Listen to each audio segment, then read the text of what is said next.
Everyone, आज हम लोग जियो टेक्निकल इंजीनियरिंग यानी सॉइल का प्रीवियस ईयर क्वेश्चन 2022 का सॉल्यूशन देखने वाले।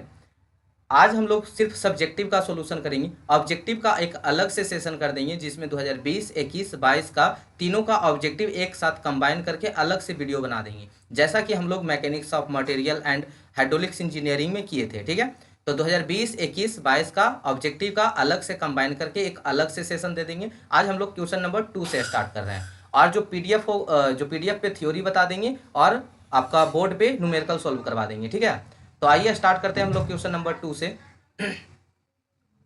चलिए क्वेश्चन नंबर 2 से स्टार्ट करते हैं। क्वेश्चन नंबर 2 का ये पढ़िएगा, what do you understand by contact pressure, draw the contact pressure distribution diagram for flexible and rigid footing on sand and clay. सबसे पहला यहाँ आपसे क्वेश्चन किया जा रहा है कि कॉन्टैक्ट प्रेशर क्या है। तो कॉन्टैक्ट प्रेशर समझने के लिए सबसे पहले आपको ये समझना होगा कि हमारे स्ट्रक्चर में लोड कैसे ट्रांसफर किया जाता है। तो लोड कैसे ट्रांसफर किया जाता है, सबसे पहले जो लोड आता है वो किस पे आता है, स्लैब पे आता है। ठीक है, इस स्लैब पे जो लोड आता है वो किसको ट्रांसफर करता है, बीम को। बीम लोड किसको ट्रांसफर करेगा, कॉलम को। बीम किसको लोड ट्रांसफर करेगा, कॉलम को। कॉलम किसको लोड ट्रांसफर करेगा, फुटिंग को। ये आपका फुटिंग हो गया। अब फुटिंग किसको लोड ट्रांसफर करता है, सॉइल को। ये हमारे स्ट्रक्चर में लोड ट्रांसफर किया जाता है स्लैब से बीम में, बीम से कॉलम में, कॉलम से फुटिंग में, फुटिंग से सॉइल में। तो ये आपका फुटिंग हो गया, ये आपका फुटिंग है। फुटिंग में जो लोड आएगा ट्रांसफर करेगा किसको, सॉइल को। ठीक है, नीचे में आपका क्या है, सॉइल है। तो जब हम फुटिंग से लोड ट्रांसफर कर रहे हैं सॉइल में, तो सॉइल भी नीचे से रिएक्शन देगा यानी अपवर्ड प्रेशर लगाएगा। ठीक है, किसके किसके बीच में कांटेक्ट है, आपका फुटिंग और सॉइल में। तो फुटिंग जब लोड लगा रहा है तो इसके बॉटम पे अपवर्ड प्रेशर लगाएगा कौन, सॉइल। ठीक है, यानी ऊपर से लोड लगा रहे हैं तो नीचे से भी रिएक्शन देगा। तो यहाँ पे जो अपवर्ड प्रेशर लगाया जा रहा है इसी को हम लोग क्या कहते हैं, कॉन्टैक्ट प्रेशर कहते हैं। बड़ा ही इजी डिफिनीशन दिया हुआ है आपका, लोड फ्रॉम द स्ट्रक्चर, जो आपका स्ट्रक्चर से लोड ट्रांसफर हो रहा है, are transfer to the soil through the footing. Footing के थ्रू आपका जो सॉइल में लोड ट्रांसफर किया जा रहा है, तो as a reaction to this load soil exert upward pressure on the bottom surface of the footing which is term as the contact pressure. ठीक है, आगे आते हैं। दूसरा क्वेश्चन क्या पूछ रहा था, draw the contact pressure distribution diagram. आपको कॉन्टैक्ट प्रेशर का डिस्ट्रीब्यूशन डायग्राम ड्रॉ करना है, किसके किसके लिए, फ्लेक्सिबल एंड रिजिड फुटिंग के लिए, और आपका सॉइल में होगा सैंड और क्ले के लिए। तो आइए इससे समझाते हैं। आपका दो तरह के फुटिंग बोला था, फ्लेक्सिबल फुटिंग और रिजिड फुटिंग, सॉइल में सैंड के लिए और क्ले के लिए। तो सबसे पहले हम समझा रहे हैं आपको फ्लेक्सिबल फुटिंग के लिए। तो फ्लेक्सिबल फुटिंग के लिए आपको एक वर्ड याद रखना है कि जो कॉन्टैक्ट प्रेशर होता है यूनिफॉर्म होता है, असेटलमेंट क्या होता है, नॉन यूनिफॉर्म होता है। अब इसी चीज को हम समझाएंगे। ठीक है, बस अभी आपको इतना याद रखना है कि फ्लेक्सिबल के लिए कॉन्टैक्ट प्रेशर क्या होता है, यूनिफॉर्म होता है, सेटलमेंट क्या होता है, नॉन यूनिफॉर्म होता है। ये लाइन याद रखना है, बाकी चीज हम समझा रहे हैं आपको। ठीक है, contact pressure uniform, settlement non uniform. अब हम दो पार्ट में डिवाइड कर दिए, क्ले और सैंड, क्योंकि आपको पूछा था कि रिजिड फुटिंग और फ्लेक्सिबल फुटिंग के बारे में बताइए, और आपका सॉइल का टाइप कैसा होना चाहिए, क्ले और सैंड होना चाहिए। तो हम यहाँ पे सबसे पहले फ्लेक्सिबल फुटिंग स्टार्ट कर रहे हैं, जिसमें दोनों सॉइल के लिए देखेंगे, क्ले के लिए देखेंगे और सैंड के लिए देखेंगे। तो यहाँ पे हम सबसे पहले आपको एक लाइन याद करवाए थे कि कॉन्टैक्ट प्रेशर क्या होता है, यूनिफॉर्म होता है, असेटलमेंट क्या होता है, नॉन यूनिफॉर्म होता है। ये आपका क्ले हो गया, सैंड हो गया। तो कॉन्टैक्ट प्रेशर क्या पढ़े, यूनिफॉर्म होता है, तो इसका डायग्राम क्या हो गया, यूनिफॉर्म, सभी जगह सेम यहाँ पे प्रेशर लग रहा है। ठीक है, ये हो गया कॉन्टैक्ट प्रेशर, दोनों के लिए यूनिफॉर्म होगा। ठीक है, और दोनों के लिए नॉन यूनिफॉर्म होगा, सेटलमेंट जो होगा दोनों के लिए नॉन यूनिफॉर्म होगा। बट कंडीशन क्या होगा, सेंटर पे मैक्सिमम होता है, किसके लिए, क्ले के लिए, और एज पे क्या होता है, जीरो होता है। जो सेटलमेंट होता है, ध्यान रखना इसी लाइन को, यही डिफिनीशन बनेगा आपका, कि जो सेटलमेंट होता है फ्लेक्सिबल फुटिंग में नॉन यूनिफॉर्म होता है, और नॉन यूनिफॉर्म होता है तो आपका सेंटर पे मैक्सिमम होता है, एज पे क्या होता है, जीरो, फॉर किसके लिए, क्ले के लिए, क्ले के लिए। बट सैंड में क्या होता है, इसमें भी नॉन यूनिफॉर्म ही होता है, लेकिन सेंटर पे मिनिमम होता है और एज पे क्या होता है, मैक्सिमम होता है, एज पे क्या होता है, मैक्सिमम होता है।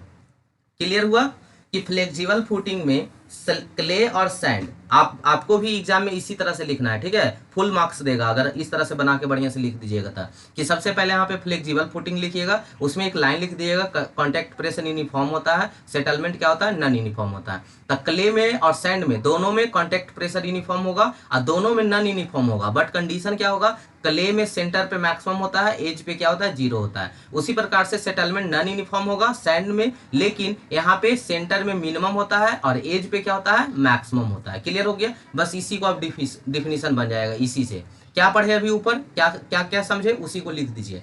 For flexible footing on cohesive soil, cohesive soil मतलब क्ले सॉइल, ठीक है, कोहेशन लेस बोलेगा तो मतलब सैंड, ठीक है। तो for flexible footing cohesive soil या क्ले भी यहाँ पे आप लिख सकते हैं, clay settlement is maximum at the centre of the footing.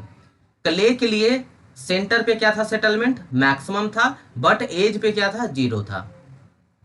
तो settlement is at centre of footing and minimum at edge which form bowl like, ठीक है। मिनिमम में कितना वैल्यू हो जाएगा, 0, ठीक है। At the edge which form bowl, जो आपका कटोरा का शेप बन रहा होगा, इसका जो शेप है कैसा है, कटोरा जैसा बन रहा है, बॉल टाइप का बन रहा है, like shape, but the contact pressure is distributed uniformly along the settlement line और डिफ्लेक्टेड लाइन। लेकिन यहाँ पे जो आपका कॉन्टेक्ट प्रेशर डायग्राम बन रहा है वो कैसा बन रहा है, यूनिफॉर्म बन रहा है। तो क्लियर हो गया, ठीक है। आपको हम एक लाइन में इसका मतलब डिफिनीशन बता देते हैं, और डायग्राम तो आप देख ही रहे हैं कि जो फ्लेक्सिबल फुटिंग है उसमें कॉन्टेक्ट प्रेशर यूनिफॉर्म होता है और आपका सेटलमेंट नॉन यूनिफॉर्म होता है। फिर यहाँ पे दो टाइप का सॉइल है, क्ले और सैंड। क्ले में आपका सेटलमेंट तो ये क्या बोलते हैं, कॉन्टेक्ट प्रेशर तो यूनिफॉर्म होगा, सेटलमेंट जो होगा सेंटर पे मैक्सिमम होगा, एज पे 0 होगा, और इसको मिनिमम भी बोल सकते हैं, ठीक है। तो ये हो गया आपका डिफिनीशन, यही बन गया डिफिनीशन। फिर सैंड में आते हैं, कॉन्टेक्ट प्रेशर तो यूनिफॉर्म होगा लेकिन सेटलमेंट नॉन यूनिफॉर्म होगा। नॉन यूनिफॉर्म में सेंटर पे मिनिमम होगा और एज पे क्या होगा, मैक्सिमम होगा। बस हो गया, ठीक है। डायग्राम बना दीजिएगा। For flexible footing cohesion less soil, cohesion less मतलब sand, settlement centre is at a centre is minimum while edge is maximum. Centre पे मिनिमम होता है और एज पे मैक्सिमम होता है। और वही कांटेक्ट प्रेशर की बात करें तो हमेशा क्या होगा, यूनिफॉर्म ही होगा, ठीक है। ये हो गया आपका किसके लिए, फ्लेक्सिबल फुटिंग के लिए। अब आते हैं रिजिड फुटिंग के लिए। रिजिड फुटिंग में जो आपका उल्टा होता है, जस्ट अपोजिट होता है। यहाँ पे कॉन्टेक्ट प्रेशर नॉन यूनिफॉर्म होगा और सेटलमेंट क्या होगा, यूनिफॉर्म होगा। तो कॉन्टेक्ट प्रेशर आपका यहाँ पे नॉन यूनिफॉर्म है और सेटलमेंट यूनिफॉर्म है। तो यहाँ पे क्ले और सैंड के लिए देख लेते हैं। तो कॉन्टेक्ट प्रेशर क्या है, नॉन यूनिफॉर्म, किसके लिए, क्ले के लिए। तो क्ले के लिए सेंटर पे मिनिमम होता है, सेंटर पे मिनिमम होता है, और एज पे क्या होता है, मैक्सिमम होता है। एज पे क्या होता है, मैक्सिमम होता है। कॉन्टेक्ट प्रेशर नॉन यूनिफॉर्म के लिए, sorry, contact pressure non uniform होता है किसमें, आपका रिजिड फुटिंग में। तो सैंड की बात करें तो सेंटर पे मैक्सिमम होता है और एज पे क्या होता है, 0 होता है। एज पे क्या होता है, 0 होता है। और अगर हम सेटलमेंट, इसमें क्या था, यूनिफॉर्म था, तो सेटलमेंट आपका क्या हो गया, यूनिफॉर्म हो गया, ठीक है। बस इसी को आप डिफिनेशन बना दीजिए।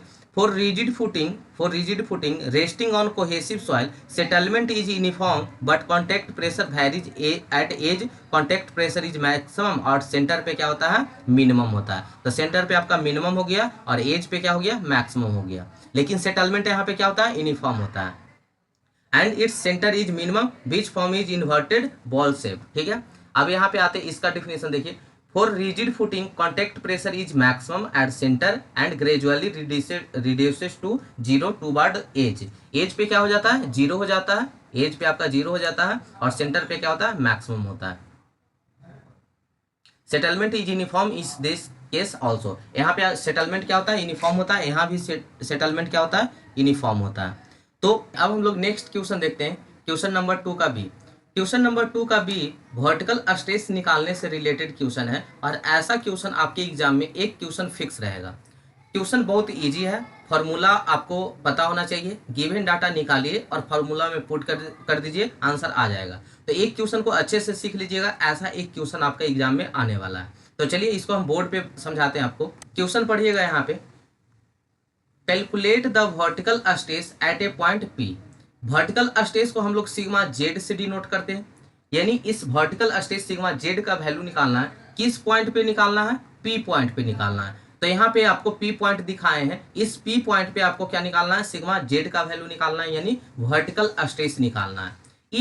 पी पॉइंट होगा कहाँ पे, तो क्वेश्चन बताएगा at a depth of 2.5 metre directly under the centre of the circular area of radius 2 metre. Circular area जहां पे लोड लगाया जा रहा है उसके सेंटर से पी पॉइंट का डिस्टेंस जो है वर्टिकल डिस्टेंस जेड है और इसका वैल्यू कितना है 2.5 मीटर है। यानी आपके पास एक सर्कुलर एरिया है जहां पे लोड लगेगा, उसके सेंटर से लेके पी पॉइंट का डिस्टेंस जो दिया हुआ है 2.5 मीटर दिया हुआ है, ठीक है। And subjected to a load 100 kilo newton per metre square. यहाँ पे इसका जो लोड लगाया जा रहा है वो 100 kilo newton per metre square से लगाया जा रहा है, यानी 1 मीटर स्क्वायर के एरिया में 100 किलो न्यूटन का लोड लगाया जा रहा है। और इस सर्कुलर एरिया का जो रेडियस है आपका दिया हुआ है कितना, 2 मीटर दिया हुआ है। ये रेडियस का वैल्यू कितना दिया है, 2 मीटर दिया हुआ। जिस पॉइंट पे आपको वर्टिकल स्ट्रेस फाइंड आउट करना है, इस सेंटर से यानी सर्कुलर एरिया के सेंटर से लेके इस पी पॉइंट का डिस्टेंस दिया हुआ है जेड और उसका वैल्यू है 2.5 मीटर। क्वेश्चन समझ में आया। क्वेश्चन बोला कि आपके पास एक सर्कुलर एरिया है, इस एरिया में पर मीटर स्क्वायर के हिसाब से 100 किलो न्यूटन का लोड लगाया जा रहा है और इसके नीचे एक पी पॉइंट है, उस पी पॉइंट पे आपको क्या निकालना है, वर्टिकल स्ट्रेस निकालना है। ये पी पॉइंट का डिस्टेंस कितना है, तो 2.5 मीटर है। ये पहला क्वेश्चन हो गया, ठीक है। एक क्वेश्चन इसी में और पूछा है, calculate the vertical stress at a point Q. एक और कोई पॉइंट क्यू है, ठीक है। इसी फिगर में बना सकते थे या हम उसको सेपरेट कर दिए, अलग फिगर में कर दिए।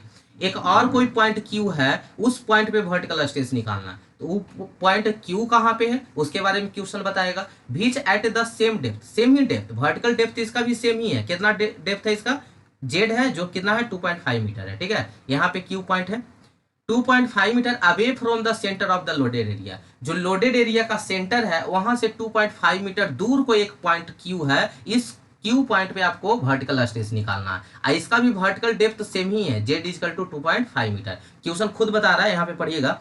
Also calculate the vertical stress at a point Q. इस पॉइंट क्यू पे आपको वर्टिकल स्ट्रेस निकालना है। वो पॉइंट क्यू कहाँ पे है, तो भी चीज eight the same depth, same ही डेप्थ है।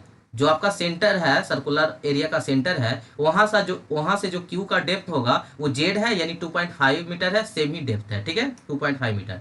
But 2.5 metre away from the centre of the loaded area. जो आपका लोडेड एरिया है, ये जो लोडेड एरिया है, इसके सेंटर से क्यू पॉइंट का डिस्टेंस है कितना है, 2.5 मीटर है। यानी सेंटर से 2.5 मीटर पे दूर पे एक क्यू पॉइंट है, वहां पे भी आपको क्या निकालना है, वर्टिकल स्ट्रेस निकालना है। क्वेश्चन समझ में आया। चलिए अब हम गिवन डाटा लिखेंगे, फॉर्मूला लिखेंगे, आंसर आ जाएगा। गिवन डाटा में आपको क्या क्या पता चला, रेडियस कितना पता चला, यहाँ पे लिखते हैं गिवन डाटा दिया हुआ है r इजकल टू 2 मीटर। जो आपका रेडियस था कितना मीटर दिया हुआ था, 2 मीटर दिया हुआ था। वर्टिकल डेप्थ कितना दिया हुआ था, 2.5 मीटर दिया हुआ था। और क्यू का वैल्यू कितना दिया हुआ था, 100 kilo newton per metre square, यानी 1 मीटर स्क्वायर में 100 किलो न्यूटन का लोड लगाया जा रहा है। तो इस पी पॉइंट पे आपको क्या निकालना है, वर्टिकल स्ट्रेस फाइंड आउट क्या करना है, वर्टिकल स्ट्रेस। कौन कौन सा पॉइंट पे, at point P and vertical stress at point Q. यहाँ पे दोनों में आपको वर्टिकल स्ट्रेस फाइंड आउट करना है, पी पॉइंट पे और क्यू पॉइंट पे। आइए बारी बारी से स्टार्ट करते हैं, पहले पी पॉइंट के लिए चलते हैं। Sigma Z at point P, formula आपको पता होना चाहिए vertical stress for circular area क्या होता है, क्यू इंटू 1 माइनस 1 बटा 1 प्लस आर अपॉन जेड का होल स्क्वायर। टोटल के पावर कितना होगा, 3/2। यही आपका फॉर्मूला है। अगर ये फॉर्मूला आपको याद रहता है आसानी से बन जाएगा। क्यों, क्योंकि गिवन डाटा में आपका क्यू का वैल्यू दिया हुआ है, आर का वैल्यू दिया हुआ है, जेड का वैल्यू दिया है। तो सब वैल्यू तो पते हैं, यहाँ पे क्यू का भी वैल्यू पता है, आर का भी वैल्यू पता है, जेड का भी वैल्यू। बस अब जो गिवन डाटा दिया हुआ है उसको पुट कीजिए इस फॉर्मूला में, आंसर आ जाएगा। क्यू का वैल्यू कितना था, 100 था। 1 माइनस 1 बटा 1 प्लस आर का वैल्यू कितना था, 2 था, और जेड का वैल्यू 2.5 था। इसका होल स्क्वायर और टोटल के पावर कितना था, 3/2। अब इसको और सिंप्लीफाई कीजिए, 100 इंटू 1 माइनस 1 बटा 1 प्लस 2 दूनी 4, ये हो जाएगा 2.5 का होल स्क्वायर 6.25। आई टोटल के पावर कितना था, 3/2। इसका आंसर कैलसी पे कैलकुलेट कर लीजिएगा। पहले 1 प्लस 4 अपॉन 6.25 का वैल्यू निकाल लीजिएगा, 1 से डिवाइड कर दीजिएगा, 3 के पावर 3/2 पावर कर दीजिएगा, 1 में से घटा के 100 से गुना कर दीजिएगा। इतना तो आप होशियार है ही, ठीक है। तो इसका आंसर आ जाएगा 52.38 kilo newton per metre square. ठीक है, ये आपका हो गया आंसर। अब आते हैं हम लोग क्यू पॉइंट पे वर्टिकल, ये था आपका पी पॉइंट पे वर्टिकल स्ट्रेस यानी सिग्मा जेड का वैल्यू। अब आते हैं हम लोग क्यू पॉइंट पे, एक क्यू पॉइंट पे कितना वर्टिकल स्ट्रेस होगा। तो यहाँ पे हम इसका फिगर फिर से ड्रॉ कर देते हैं, सिंपल फिगर। ये आपका क्या था, सर्कुलर एरिया था जिसका वैल्यू यहाँ पे रेडियस आर था। किसी किसी बुक में ये आर के जगह बी भी लिखा रहता है, ये आर के जगह बी भी लिखा रहेगा। ठीक है, तो आपको कंफ्यूज नहीं होना है। ये आपका पी पॉइंट है जिसका वर्टिकल डिस्टेंस दिया हुआ था 2.5 मीटर। इस पी पॉइंट से यानी लोडेड एरिया के सेंटर से जो क्यू का डिस्टेंस था वो कितना था, 2.5 मीटर था। ठीक है, इस पॉइंट पे आपका क्या था, क्यू था। इसको कहीं कहीं एस से डिनोट करेगा और कहीं कहीं कैपिटल आर से डिनोट करेगा। ठीक है, तो आपको कंफ्यूज नहीं होना है। एस को आर से डिनोट किया जाएगा, आर को बी से भी डिनोट किया जाएगा। तो आइए यहाँ पे हम लोग लिखते हैं कि जो हमारा वर्टिकल स्ट्रेस निकालना है सिग्मा जेड, किस पॉइंट पे, एट पॉइंट क्यू। वैल्यू क्या होगा, फॉर्मूला क्या होगा, क्यू इंटू ए डैश प्लस बी डैश।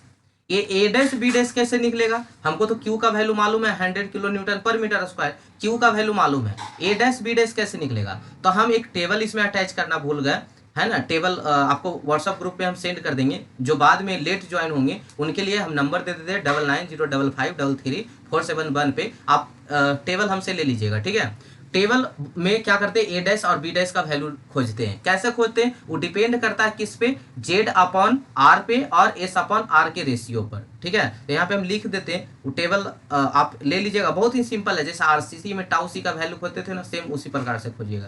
तो A dash and B dash will depend on Z upon R के रेशियो पे और एस अपॉन आर के रेशियो पे। इस पे डिपेंड करेगा आपका ए डैश और बी डैश का वैल्यू। तो जेड अपॉन आर का रेशियो क्या हो जाएगा, यहाँ पे एक second, Z upon R, Z का वैल्यू कितना था 2.5 और आर का वैल्यू कितना था 2, यानी हो गया 1.25। ये हो गया जेड अपॉन आर का रेशियो। फिर किसका बोले, एस अपॉन आर, एस कितना है 2.5 मीटर, यानी पी से क्यू का डिस्टेंस को हम लोग एस बोलते हैं या कैपिटल आर से बोलते हैं। तो कोई भी वैल्यू आपके टेबल में हो सकता है। ठीक है, ये एस रहे चाहे आर रहे, तो इसलिए हम दोनों नाम लिख दिए यहाँ पे। तो चलिए हम एस लेकर चलते हैं। एस अपॉन आर का रेशियो कितना हो जाएगा, 2.5 मीटर डिवाइडेड बाई 2 हो जाएगा 1.25। ए हो गया एस अपॉन आर का रेशियो, ये हो गया जेड अपॉन आर के रेशियो। बस टेबल में जाइएगा, Z upon R, S upon R के रेशियो पे आपको ए डैश का वैल्यू मिल जाएगा और बी डैश का वैल्यू मिल जाएगा। ए डैश का वैल्यू हम यहाँ पे लिख देते हैं 0.12570 हो गया, और बी डैश का वैल्यू मिलेगा आपको 0.10002। बस आपको टेबल में जाना है, और अलाउ भी रहेगा टेबल। अगर टेबल अलाउ नहीं रहेगा तो इसका रेशियो खुद दे देगा, क्वेश्चन में ही दे देगा। ठीक है, अगर अलाउ नहीं करेगा कोड तो खुद दे देगा, ऐसे तो कोड अलाउ रहता है एग्जाम में।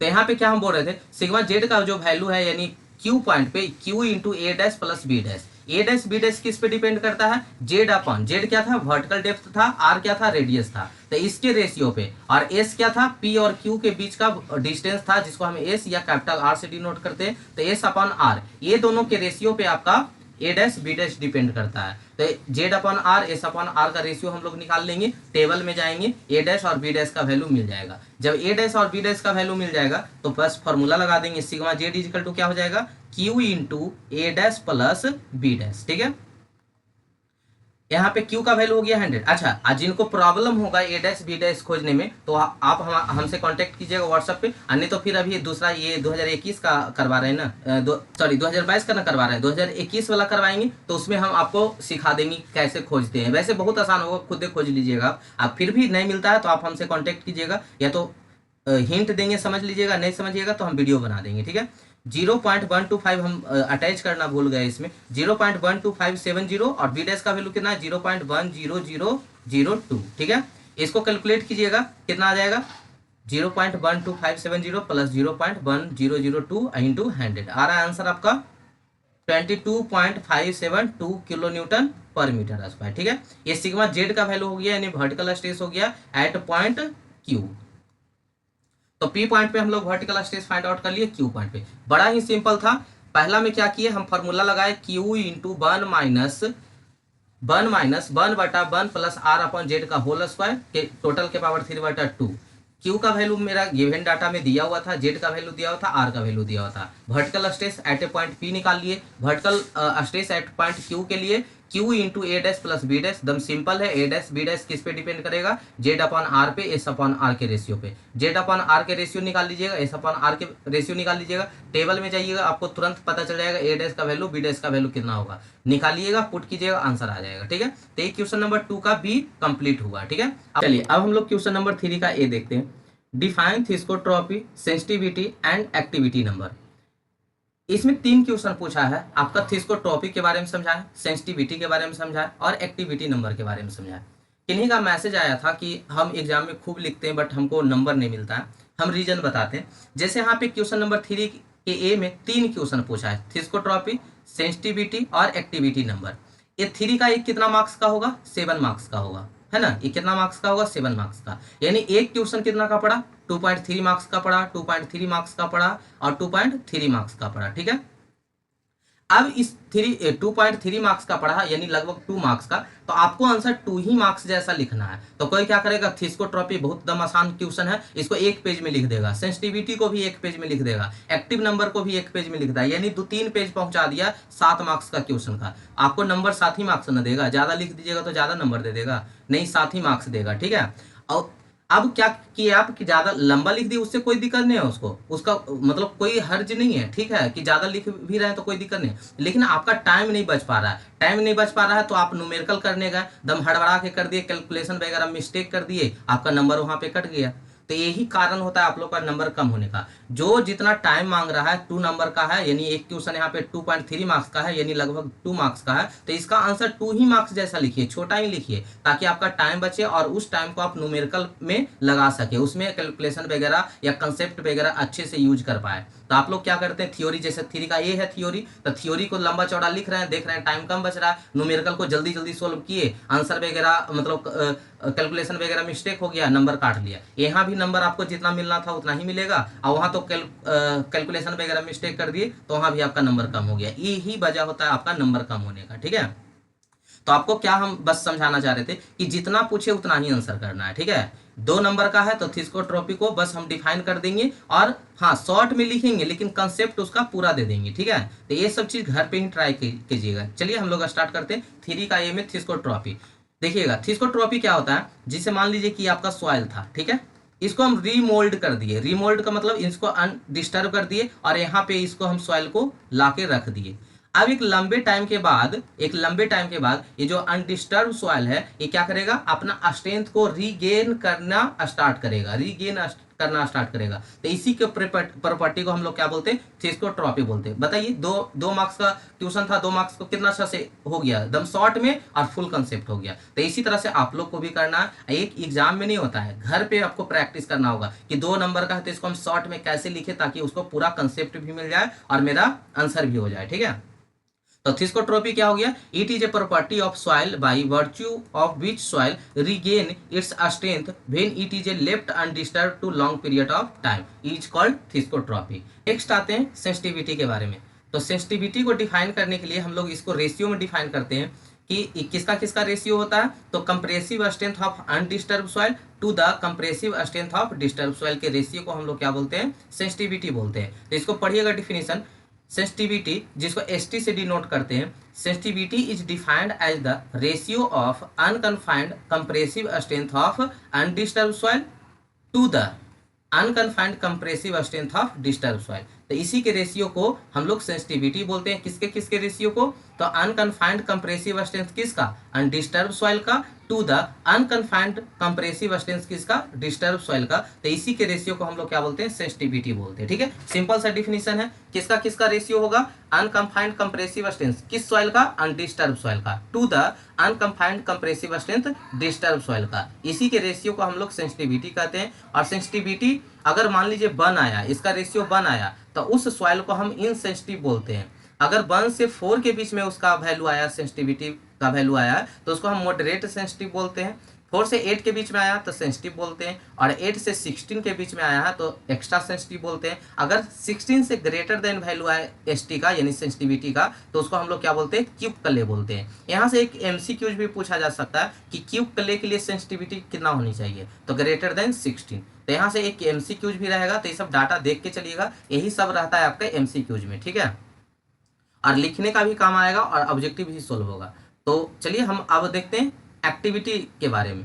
एक्टिविटी को डिफाइन करता है एक्टिव नंबर। एक्टिव नंबर क्या होता है, एक्टिविटी को डिफाइन करने के लिए हम लोग क्या निकालते हैं, एक्टिव नंबर निकालते हैं। और जो एक्टिव नंबर होता है कहाँ से निकलता है, तो प्लास्टिसिटी इंडेक्स, जिसको हम आईपी से डिनोट करते हैं। आप रेगुलर क्लास में ये सब टर्म डाटा पढ़े होंगे, ठीक है। नहीं पढ़े तो देख लीजिएगा, हाँ आपके प्लेलिस्ट में डाला हुआ होगा, उसको एक बार प्रैक्टिस सेशन भी होगा, वहाँ पे प्रैक्टिस सेशन भी कर लीजिएगा, साथ में एमसीक्यूज का भी सेशन होगा और आपका रेगुलर क्लास भी होगा। 5-6 लेक्चर डाला गया होगा, उसको देख लीजिएगा एक बार, ठीक है।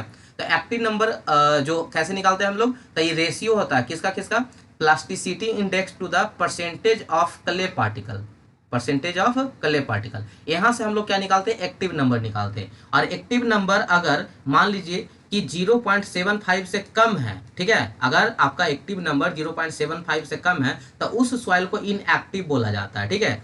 और 0.75 से लेके 1.25 के बीच में तो उसको मीडियम एक्टिव बोलते हैं, और ग्रेटर देन 1.25 है तो उसको एक्टिव बोलते हैं, एक्टिव सॉइल है, ठीक है। इनएक्टिव कब रहेगा, जब एक्टिव नंबर आपका 0.75 से लेस देन है, तब उस सॉइल को हम लोग इनएक्टिव बोलते हैं। और ग्रेटर देन 1.25 है तो उसको हम एक्टिव बोलते हैं। ये दोनों के बीच में रहेगा तो वो क्या रहेगा, आपका इंटरमीडिएट रहेगा यानी मीडियम रहेगा, ठीक है। अब जो एक्टिविटी है किसको रिप्रेजेंट करता है, स्वेलिंग और shrinkage of behaviour of soil को, यानी सॉइल में स्वेलिंग और श्रिंकेज को बताता है एक्टिविटी, ठीक है, कि कितना वो एक्टिव। अभी जस्ट पता हुआ ना कि 0.75 से लेस देन रहता है तो हम उसको बोलते हैं इनएक्टिव सॉइल है, मतलब उसमें स्वेलिंग और श्रिंकेज ना के बराबर है। और इसको कैसे फाइंड आउट करते हैं, swelling and shrinkage behaviour of soil is found to be function of plasticity index and percentage of clay particle, ठीक है। तो ए का जो वैल्यू होता है यानी एक्टिव नंबर जो होता है, plasticity index to the percentage of clay particle. अगर मान लीजिए यहाँ से एक एमसीक्यू आया हुआ था आपका एमसीक्यू, कि अगर मान लीजिए किसी का लार्जर एक्टिविटी है, उसका मतलब क्या है कि उसमें स्वेलिंग और श्रिंकेज यानी वॉल्यूम चेंज ज्यादा हुआ होगा, ठीक है। तो larger activity means more volume change. तो 3 का ए हो गया। 3 का बी में आते हैं। 3 का बी में एक न्यूमेरिकल है जिसको हम लोग बोर्ड पे करेंगे। 3 का बी पढ़िएगा, क्वेश्चन नंबर 3 का बी पढ़िएगा। A well penetrates into an unconfined aquifer having a saturated depth of 100 metre. साथ में गिवन डाटा इसका लिखते चलते हैं हम लोग। गिवन डाटा क्या दिया हुआ है, a well penetrates into an unconfined aquifer having a saturated depth 100 metre. इसका सैचुरेटेड डेप्थ यानी एच का वैल्यू दिया हुआ है 100 मीटर, ठीक है। The discharge is 250 litre per minute at 12 metre drawn down. आपके 12 मीटर डेप्थ पे आपको जो डिस्चार्ज फाइंड आउट हो रहा है वो कितना हो रहा है, 250 लीटर पर मिनट का हो रहा है। यानी S1 का वैल्यू अगर हम 12 मीटर लेते हैं, 12 मीटर डेप्थ पे, तो आपको यहाँ पे डिस्चार्ज जो मिल रहा है, डिस्चार्ज वो कितना मिल रहा है, 250 लीटर पर मिनट का, ठीक है। आगे पढ़िएगा। Assuming equilibrium flow condition and homogeneous aquifer, estimate the discharge at 18 metre drawn down। तो बताएं कि आपको 18 मीटर डेप्थ पे आपका कितना डिस्चार्ज होगा, ठीक है, यही पूछ रहा है। डिस्चार्ज होगा 12 मीटर डेप्थ पे आपका 250 लीटर पर मिनट का डिस्चार्ज मिल रहा है, तो 18 मीटर डेप्थ पे आपका कितना डिस्चार्ज होगा। तो सबसे पहले यहाँ जो हम फॉर्मूला यूज करेंगे उसको लिख लेते हैं। Using formula discharge equal to यानी Q इक्वल टू क्या होता है, पाई के H square minus H square divided by ln capital R to small r। यहाँ पे क्या है, परमेबिलिटी है, capital R radius of aquifer है, और स्मॉल r जो है रेडियस ऑफ बेल है।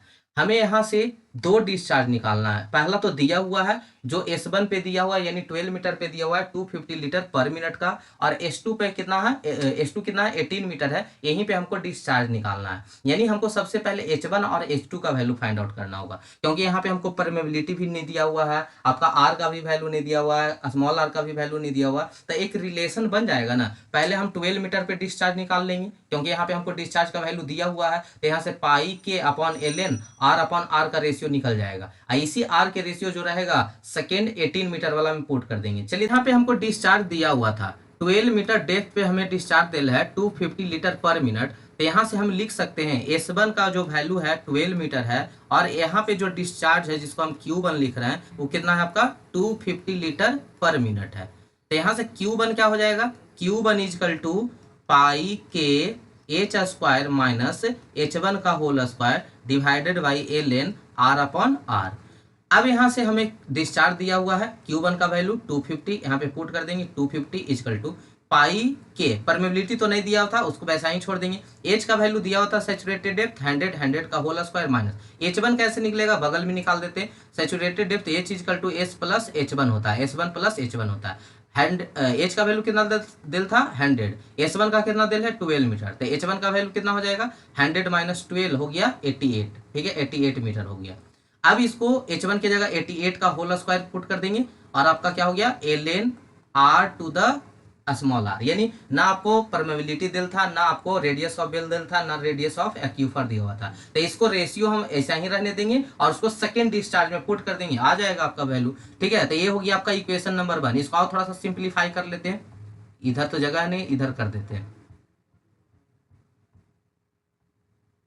यहां से देखिएगा क्या था वैल्यू 250 इजकल टू पाई के 100 का होल स्क्वायर माइनस 88 का whole square divided by ln R to the R, ठीक है, capital R to the small r।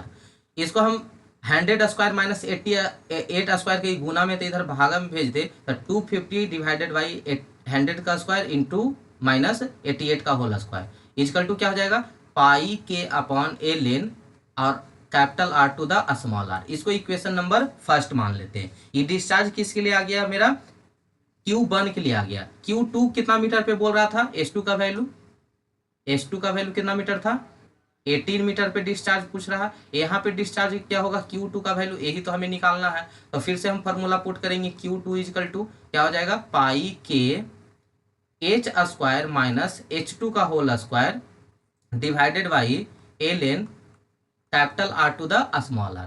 यहाँ भी H2 का वैल्यू हम लोग निकाल सकते हैं, H equal to H2 plus क्या हो जाएगा H2 हो जाएगा। H का वैल्यू 100 दिया हुआ है, H2 का वैल्यू 18 दिया हुआ है, H2 का वैल्यू निकालना है। तो H2 इजकल टू हो जाएगा 100 माइनस 18, कितना हो जाएगा ये 82 मीटर।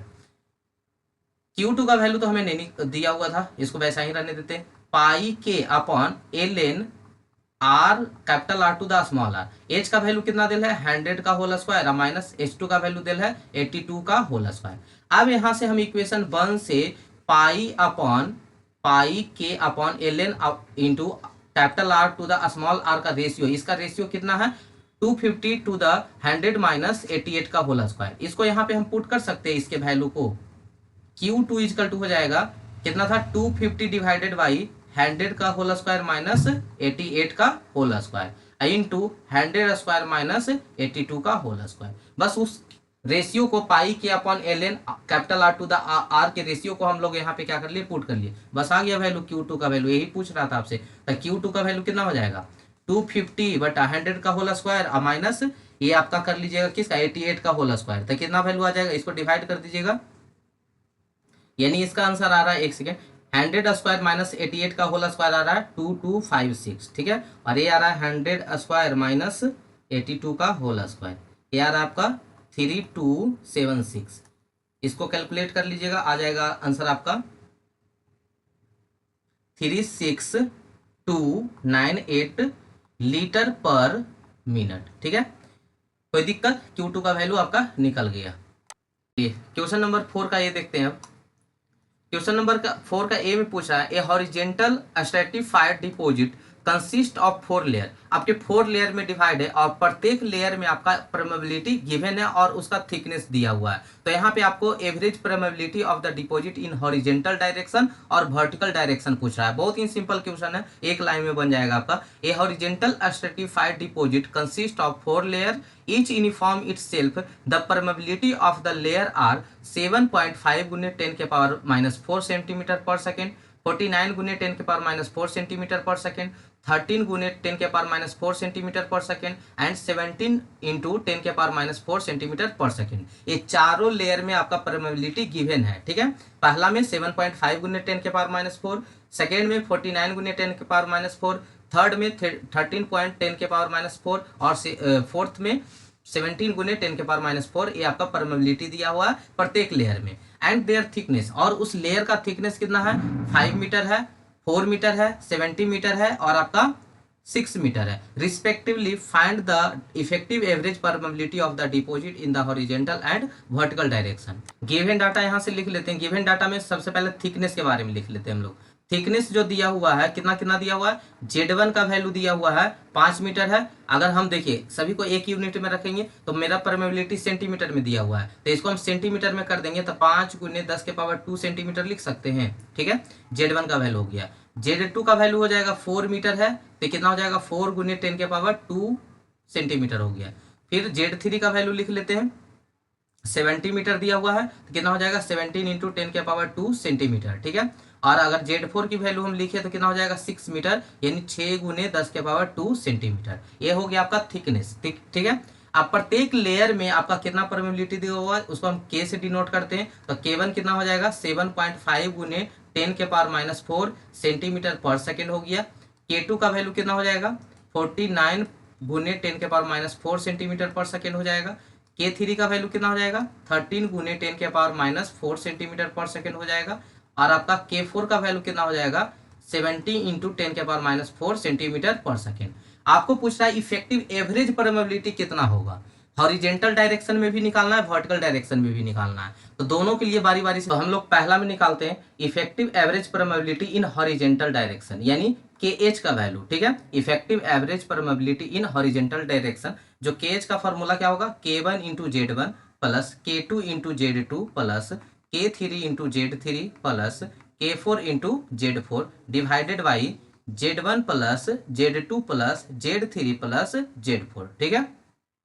यहाँ पे प्रोबेबिलिटी इंटू थिकनेस का मल्टीप्लीकेशन है, summation divided by summation of total thickness, यानी यहाँ पे K1 का वैल्यू कितना हो जाएगा, K1 का वैल्यू कितना दिया हुआ था 7.5 इंटू 10 के पावर माइनस 4 और Z1 का वैल्यू कितना दिया हुआ था 5 इंटू 10 के पावर 2, ठीक है, प्लस K2 का वैल्यू कितना दिया हुआ था 49 इंटू 10 के पावर माइनस 4 इंटू आपका Z2 का वैल्यू कितना दिया है 4 इंटू 10 के पावर 2, 10 के पावर 2, ये हो गया 10 के पावर 2 प्लस K3 का वैल्यू कितना दिया हुआ है 13 इंटू 10 के पावर माइनस 4 इंटू आपका Z3 का वैल्यू 17 इंटू 10 के पावर 2, ठीक है, प्लस K4 का वैल्यू कितना दिया है 17 इंटू 10 के पावर माइनस 6 इंटू 6 इंटू 10 के पावर 2, क्लियर है, divided by Z1 plus Z2। Z1 कितना हो जाएगा 5 गुने 10 के पावर 2 प्लस 4 गुने 10 के पावर 2 प्लस 17 गुने 10 के पावर 2 प्लस 6 गुने 10 के पावर 2। यहाँ से 10 के पावर 2 कॉमन हो जाएगा, ऊपर से में ले लेंगे 10 के पावर 2 कॉमन हो जाएगा, नीचे में भी 10 के पावर 2 कॉमन है, तो ये क्या हो जाएगा सभी कैंसिल आउट होगा। ऊपर में 10 के पावर 2 कॉमन ले लीजिएगा, नीचे में 10 के पावर 2 कॉमन ले लीजिएगा, कैंसिल आउट हो जाएगा, बचेगा। इसको कैलकुलेशन कीजिएगा 17.5 गुने 10 के पावर माइनस 4 इंटू कितना 5 डी प्लस 49 गुने 10 के power minus 4 into 4 plus 13 into 10 के पावर माइनस 4 इंटू कितना 17 प्लस 17 इंटू 10 के power minus 6 into 6 divided by 5 plus 4 plus 17 plus 6। इसको कैलकुलेशन करते हैं तो आ रहा है कितना, कर लेते हैं एक बार 7.5 गुने 10 के पावर माइनस 4 तो कॉमन हो जाएगा, 10 के पावर माइनस 4 ऊपर से कॉमन ले लीजिएगा तो बचेगा सिर्फ कितना 7.5 into 5 plus 49 into 4 plus 13 into 17 plus 17 into 6 divided by कितना हो जाएगा समेशन 5 प्लस 4 प्लस 17 प्लस 6, ये आ गया आपका 17.39 आ रहा है। इसका वैल्यू आ रहा है 17.39 गुने 10 के पावर माइनस 4 सेंटीमीटर पर सेकेंड, ठीक है। ये परमेबिलिटी इफेक्टिव एवरेज परमेबिलिटी निकल गया हॉरिजेंटल डायरेक्शन में। अब हम लोग निकालते हैं वर्टिकल डायरेक्शन में। वर्टिकल डायरेक्शन में क्या हो जाएगा के भी का वैल्यू यानी effective average permeability in vertical direction Z1 plus, एक second, Z1 plus Z2 plus Z3 plus Z4 divided by Z1 बटा K1 प्लस Z2 बटा K2 प्लस Z3 बटा K3 plus Z4 upon K4, ठीक है। यहां से हम लोग वैल्यू पुट करेंगे, वैल्यू पुट कर लीजिएगा, वैल्यू पुट करके आंसर निकाल लीजिए। इसमें कुछ है ही नहीं, यहीं पे छोड़ देते हैं इसको, ठीक है, कर लीजिएगा इसके आगे। चलिए आगे हम लोग बढ़ाते हैं क्वेश्चन नंबर 4 का। इसका आंसर लिख देते हैं। इसका जो आंसर आएगा वो आएगा आपका 13.28 इंटू 10⁻⁴ सेंटीमीटर पर सेकेंड, ठीक है। चलिए अब क्वेश्चन नंबर 4 का बी देखते हैं। क्वेश्चन नंबर 4 का बी पढ़ने से पहले आपको एक छोटा सा हम कंसेप्ट समझाते हैं, ध्यान से समझिएगा। यहाँ पे देखिएगा, ए हम ले लेते हैं, एक वॉल्यूम ऑफ सॉइल ले लेते हैं, और यहाँ भी एक हम वॉल्यूम ऑफ सॉइल ले लेते हैं। इस वॉल्यूम ऑफ सॉइल को V1 से नाम दे देते हैं, इस वॉल्यूम ऑफ सॉइल को V2 से नाम दे देते हैं, ठीक है। यहाँ का जो वॉइड रेशियो है उसको E1 नाम दे देते हैं, 0.73 है, और यहाँ का जो वॉइड रेशियो है E2 वो 1.2 है। तो बताइए किसका वॉल्यूम ज्यादा होगा। आपसे क्वेश्चन किया जाएगा कि एक वॉल्यूम ऑफ सॉइल है जिसका वॉइड रेशियो 0.73 है, एक वॉल्यूम ऑफ सॉइल है जिसका वॉइड रेशियो 1.2 है। तब बताइए इन दोनों में किसका वॉल्यूम ज्यादा होगा। तब बोलिएगा, सीधा सीधा आंसर कीजिएगा, जिसका वॉइड रेशियो ज्यादा उसका वॉल्यूम ज्यादा, जिसका वॉइड रेशियो ज्यादा उसी का वॉल्यूम ज्यादा होता है। यानी ये V2 ज्यादा होगा, V1 कम होगा। लेकिन एक चीज और यहाँ पे गौर करने वाली बात है कि यहाँ पे वॉल्यूम ऑफ सॉलिड में कोई भी चेंजेस नहीं आया होगा। वॉल्यूम ऑफ सॉलिड, जो सॉलिड यहाँ पे होगा, यहाँ पे जो वॉल्यूम ऑफ सॉलिड होगा उतना ही वॉल्यूम ऑफ सॉलिड यहाँ पे भी होगा। यानी सीधा सीधा बोले तो मान लीजिए कि वॉल्यूम यहाँ पे 5 मीटर क्यूब था, तो यहाँ पे कितना होगा, 4 मीटर क्यूब होगा। लेकिन मान लीजिए वजन की बात करेंगे तो वजन दोनों का क्या होगा, सेम ही होगा। मान लीजिए यहाँ पे 5 kg है, यहाँ पे 5 kg है, तो यहाँ भी 5 ही kg रहेगा। बात समझ में आ रहा कि वॉइड रेशियो बढ़ने पे सॉइल के पार्टिकल के बीच में गैप ज्यादा हो जाता है, और वो गैप ज्यादा होने से उसका वॉल्यूम ज्यादा हो जाता है। बात समझ में आया। लेकिन वॉल्यूम ऑफ सॉलिड जो होगा सेम ही होगा। फिर से हम एक बार रिपीट करते हैं, ध्यान से सुनिएगा, एक बार फिर से हम रिपीट करते हैं, ध्यान से सुनिएगा। उसके बाद एक क्वेश्चन बहुत ही इजी लगेगा, ठीक है। मतलब ये कुछ क्वेश्चन है ही नहीं, इसी पे बेस, जो हम अभी कंसेप्ट बता रहे हैं इसी पे बेस्ड है, ठीक है। हम क्या बोल रहे थे कि दो सॉइल लिए हम, ठीक है। ये एक का नाम दे दिए यहाँ पे, वॉल्यूम जो है यहाँ का V1 है, यहाँ का V2 है। इसका वॉइड रेशियो 1.2 है, इसका वॉइड रेशियो 0.73 है। तो बताइए किसका ज्यादा वॉल्यूम होगा। तो बोलिएगा जिसका वॉइड रेशियो ज्यादा होगा उसका वॉल्यूम ज्यादा होगा। यानी V1 जो है वो लेस देन किससे होगा, V2 से। V2 ज्यादा है, V1 कम है। लेकिन वॉल्यूम ऑफ सॉलिड की बात करें, इसका वॉल्यूम ऑफ सॉलिड जो होगा दोनों के केस में क्या होगा, बराबर ही होगा, ठीक है। क्योंकि वॉल्यूम बढ़ने का मतलब, वॉल्यूम ज्यादा होने का मतलब सॉलिड पार्टिकल यानी सॉइल पार्टिकल के बीच में गैप हो जाना, ठीक है। तो गैप ज्यादा और कम होने से उसके वजन पे कोई फर्क नहीं पड़ेगा। समझने के लिए आपको बता रहे हैं कि उस पे वजन पे कोई फर्क नहीं पड़ेगा। यानी वॉल्यूम ऑफ सॉलिड में उसमें कोई भी फर्क नहीं पड़ेगा। यानी जो वॉल्यूम ऑफ सॉलिड इसमें होगा वही वॉल्यूम ऑफ सॉलिड इसमें भी होगा। क्लियर हुआ। चलिए अब आते हैं यहाँ पे, समझते हैं अपना क्वेश्चन को। बस यही 2 पॉइंट आपको ध्यान में रखना है कि वॉइड रेशियो ज्यादा होने से उसका वॉल्यूम ज्यादा हो जाता है, बट वॉल्यूम ऑफ सॉलिड क्या होता है, सेम ही होता है। इतना आपको बेसिक कंसेप्ट प्रैक्टिस क्वेश्चन करवाए होंगे, उसमें भी इस चीज को समझाए होंगे, ठीक है। आइए क्वेश्चन पढ़ते हैं। A fill having a volume 10 lakh cubic metre is to be constructed at a void ratio 0.73। The soil is required to be extracted from a pit having a void ratio 1.2। बोला जा रहा है कि यहाँ पे मान लीजिए कंस्ट्रक्शन साइट पे हमको मिट्टी को फिल करना है। हम लोग घर बनाते हैं तो मिट्टी को फिल करते हैं ना, एक कंस्ट्रक्शन साइट पे आपको मिट्टी को क्या करना है, फिल करना है। जिसके लिए हमको वॉल्यूम ऑफ सॉइल चाहिए, वो कितना चाहिए, 10 लाख मीटर क्यूब का सॉइल चाहिए, ठीक है। इसका वॉइड रेशियो 0.73 दिया हुआ है। हम इसमें मिट्टी फिल कर रहे हैं तो कहीं ना कहीं से तो उठाकर लाए ही होंगे। तो ये हम कहाँ से उठाकर लाए, फील्ड से उठाकर लाए, ठीक है, खेत से उठाकर लाए। ये खेत का जो वॉल्यूम ऑफ सॉइल है वो हमें नहीं मालूम है, इसी को निकालना है, जिसको हम लिख देते हैं V2, ठीक है। और ये जो आपका था ये V1 था और ये आपका E1 था, ठीक है। हमें V2 मालूम करना है कि कितना वॉल्यूम हम निकाल लेंगे, ठीक है। और यहाँ का जो वॉइड रेशियो दिया हुआ है 1.2 दिया हुआ है, यानी वॉइड रेशियो ज्यादा है, यानी यहाँ पे वॉल्यूम ज्यादा होगा, वही कितना वॉल्यूम होगा वही आपको निकालना है, ठीक है। लेकिन अभी जस्ट बता रहे थे कि ये दोनों में जो वॉल्यूम ऑफ सॉलिड होगा उसमें चेंजेज आया होगा नहीं, जितना हम सॉलिड लेकर आए हैं उतना ही सॉलिड मेरा साइड पे डलाया है, ठीक है। हाँ, वॉइड रेशियो यानी सॉइल के पार्टिकल के बीच में गैप होने की वजह से वॉल्यूम इंक्रीज कर गया होगा, जो हमें साफ साफ पता चल रहा है कि यहाँ पे वॉइड रेशियो 1.2 दिया है, मतलब यहाँ का वॉल्यूम ज्यादा हो गया होगा, और यहाँ पे वॉइड रेशियो 0.73 है, यानी यहाँ का वॉल्यूम क्या है, कम है, और कितना है 10 लाख मीटर क्यूब है। तो V2 का वैल्यू निकालिए, कितना हम वॉल्यूम लेकर आए थे, ठीक है। ये जो वॉइड रेशियो कम हो गया है वो कंपैक्शन वगैरह किया होगा, उसके वजह से यहाँ पे उसका वॉइड रेशियो क्या हो गया, कम हो गया, ठीक है। कंपैक्शन करने से वहां का एयर क्या होगा, रिमूव हो जाएगा, कंपैक्शन पढ़े ना आप लोग। तो कंपैक्शन की वजह से क्या होता है, सॉलिड पार्टिकल के बीच में जो गैप होगा वो क्या हो जाएगा, रिड्यूस हो जाएगा। गैप रिड्यूस होने से यानी उसके वॉइड रिड्यूस होने से आपका वॉल्यूम में भी रिड्यूसेस मिलेगा, ठीक है, मतलब चेंजेज मिलेगा। तो यही V2 का वैल्यू निकालना है हमें। कंसेप्ट कहां से चलेंगे कि दोनों का जो सॉलिड होगा, वॉल्यूम ऑफ सॉलिड होगा, दोनों सेम ही होगा, यानी यहां से हम एक स्टेटमेंट लिख सकते हैं कि volume of solid on the side जो होगा, ऑन द साइड जो होगा, volume of solid on the field के बराबर होगा, ऑन द फील्ड के बराबर होगा। क्लियर है, यहां तक क्लियर है कि वॉल्यूम ऑफ सॉलिड में चेंजेज नहीं होगा, सिर्फ गैप बढ़ने की वजह से वॉल्यूम बढ़ता है, ठीक है। तब वॉल्यूम ऑफ सॉलिड का फॉर्मूला क्या पढ़े हैं, तब वॉल्यूम ऑफ सॉलिड का फॉर्मूला पढ़े होंगे V/1 + E। ये भी जो आपका volume of solid on the site है, मतलब साइट वाला को हम V1 ले रहे थे, तो यहाँ V1 कर देते, E1 कर देते, बराबर volume of solid on the field. तो क्या होगा, फॉर्मूला तो सेम ही होगा, बस यहाँ पे V2 होगा, 1 + क्या होगा, E2 होगा, बस आराम से निकल गया, हो गया क्वेश्चन खत्म। अब क्वेश्चन पूरा पढ़ लेते हैं।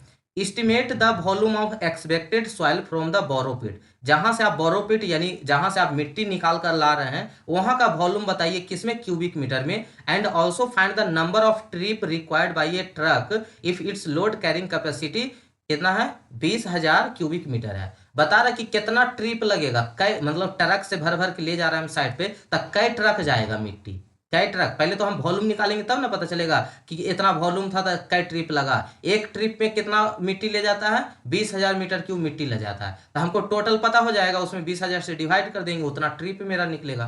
तो बहुत आसान क्वेश्चन है, बस यहाँ पे वैल्यू पुट कीजिए, पहले आ जाएगा टोटल वॉल्यूम। V1 का वैल्यू दिल है कितना, 10 लाख, V1 का वैल्यू दिल है 10 लाख, 1 + E1 का वैल्यू दिल है 0.73, V2 का वैल्यू हमको निकालना है 1 + E2 का वैल्यू, E2 का भी तो वैल्यू आपको दिल ही था 1.2, इसका वैल्यू आ गया, निकालिएगा एक सेकेंड, इसको डिवाइड कीजिएगा तो कितना आ रहा है, 578 गुने 10⁻³ इजकल टू V2/112 हो गया, 2.2 हो गया। V2 का वैल्यू कितना आ रहा है, 578 गुने 10⁻³ इंटू 2.2 आ रहा है इसका आंसर 1.27 गुने 10⁻6, इतना मीटर क्यूब आपका वॉल्यूम आ गया, ठीक है। देखिए इंक्रीज जो 10 लाख था, ये 12,07,000 के आसपास है, देख लीजिएगा क्या है। तो यहाँ से V2 का वैल्यू आ गया, यानी वॉइड रेशियो ज्यादा था तो देखिए वॉल्यूम भी ज्यादा आया, तो हमें वॉल्यूम V2 निकल गया। यही हमको निकालना था कि फील्ड में कितना वॉल्यूम होगा, ये आ गया 1.27 गुने 10⁻6 मीटर क्यूब, इतना वॉल्यूम हमको फील्ड में निकल गया। पहला आंसर तो हो गया। दूसरा पूछा था कि अगर एक ट्रक जो है, एक ट्रक है, उसका लोडिंग कैपेसिटी जो है 20,000 मीटर क्यूब है, कितना है, 20,000 मीटर क्यूब है, तो कई ट्रिप लगाएगा, खेत से साइट पर जाने में कितना ट्रिप लगाएगा। तो एक बार में वो 20,000 मीटर क्यूब ले जाता है, और टोटल मेरे पास कितना है, 1.2 गुने 10⁻6 मीटर क्यूब है, तो नंबर ऑफ ट्रिप क्या हो जाएगा, number of trip total volume, total volume to the, एक बार में कितना वॉल्यूम ले जा रहा है, कितना मीटर क्यूब ले जा रहा है, वन ट्रिप में कितना ले जा रहा है, एक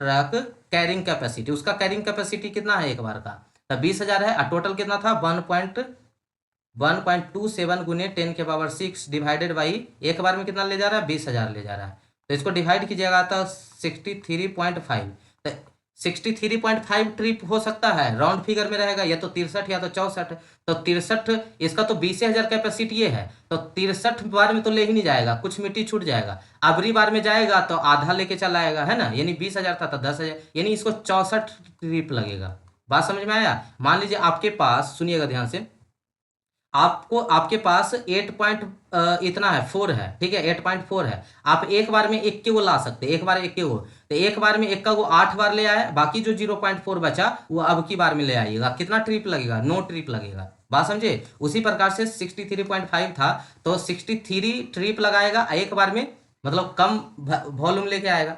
कुछ इस प्रकार से अगर समझ गए होंगे तो ठीक है। ठीक है, तो यही क्वेश्चन था और कुछ तो था नहीं इसमें। पूछा था कि फील्ड में कितना वॉल्यूम होगा और कितना ट्रिप लगेगा। ठीक है, तो वॉल्यूम कितना आ गया? 1.27 गुने 10⁻6 मीटर क्यूब। हम अगर ट्रिप निकालना चाहें तो एक बार में 20,000 मीटर क्यूब ले जाता है, तो 1.27 गुने 10⁻6 मीटर क्यूब में कितना ट्रिप लगेगा? तो 20,000 से डिवाइड दे देंगे तो 63.5 ट्रिप आ रहा है। लेकिन हम लोग को राउंड फिगर में ट्रिप होता है ना, तो कितना हो जाएगा? 64 ट्रिप होता है। ठीक है, यानी 64 बार उसको मिट्टी लाना पड़ेगा साइट पर। ठीक है, 4 का बी हो गया। अब आते हैं 5 का ए। चलिए अब क्वेश्चन नंबर 5 का ही पढ़ते हैं। A natural soil deposited has a bulk unit weight of 18.44 kilo newton per metre cube.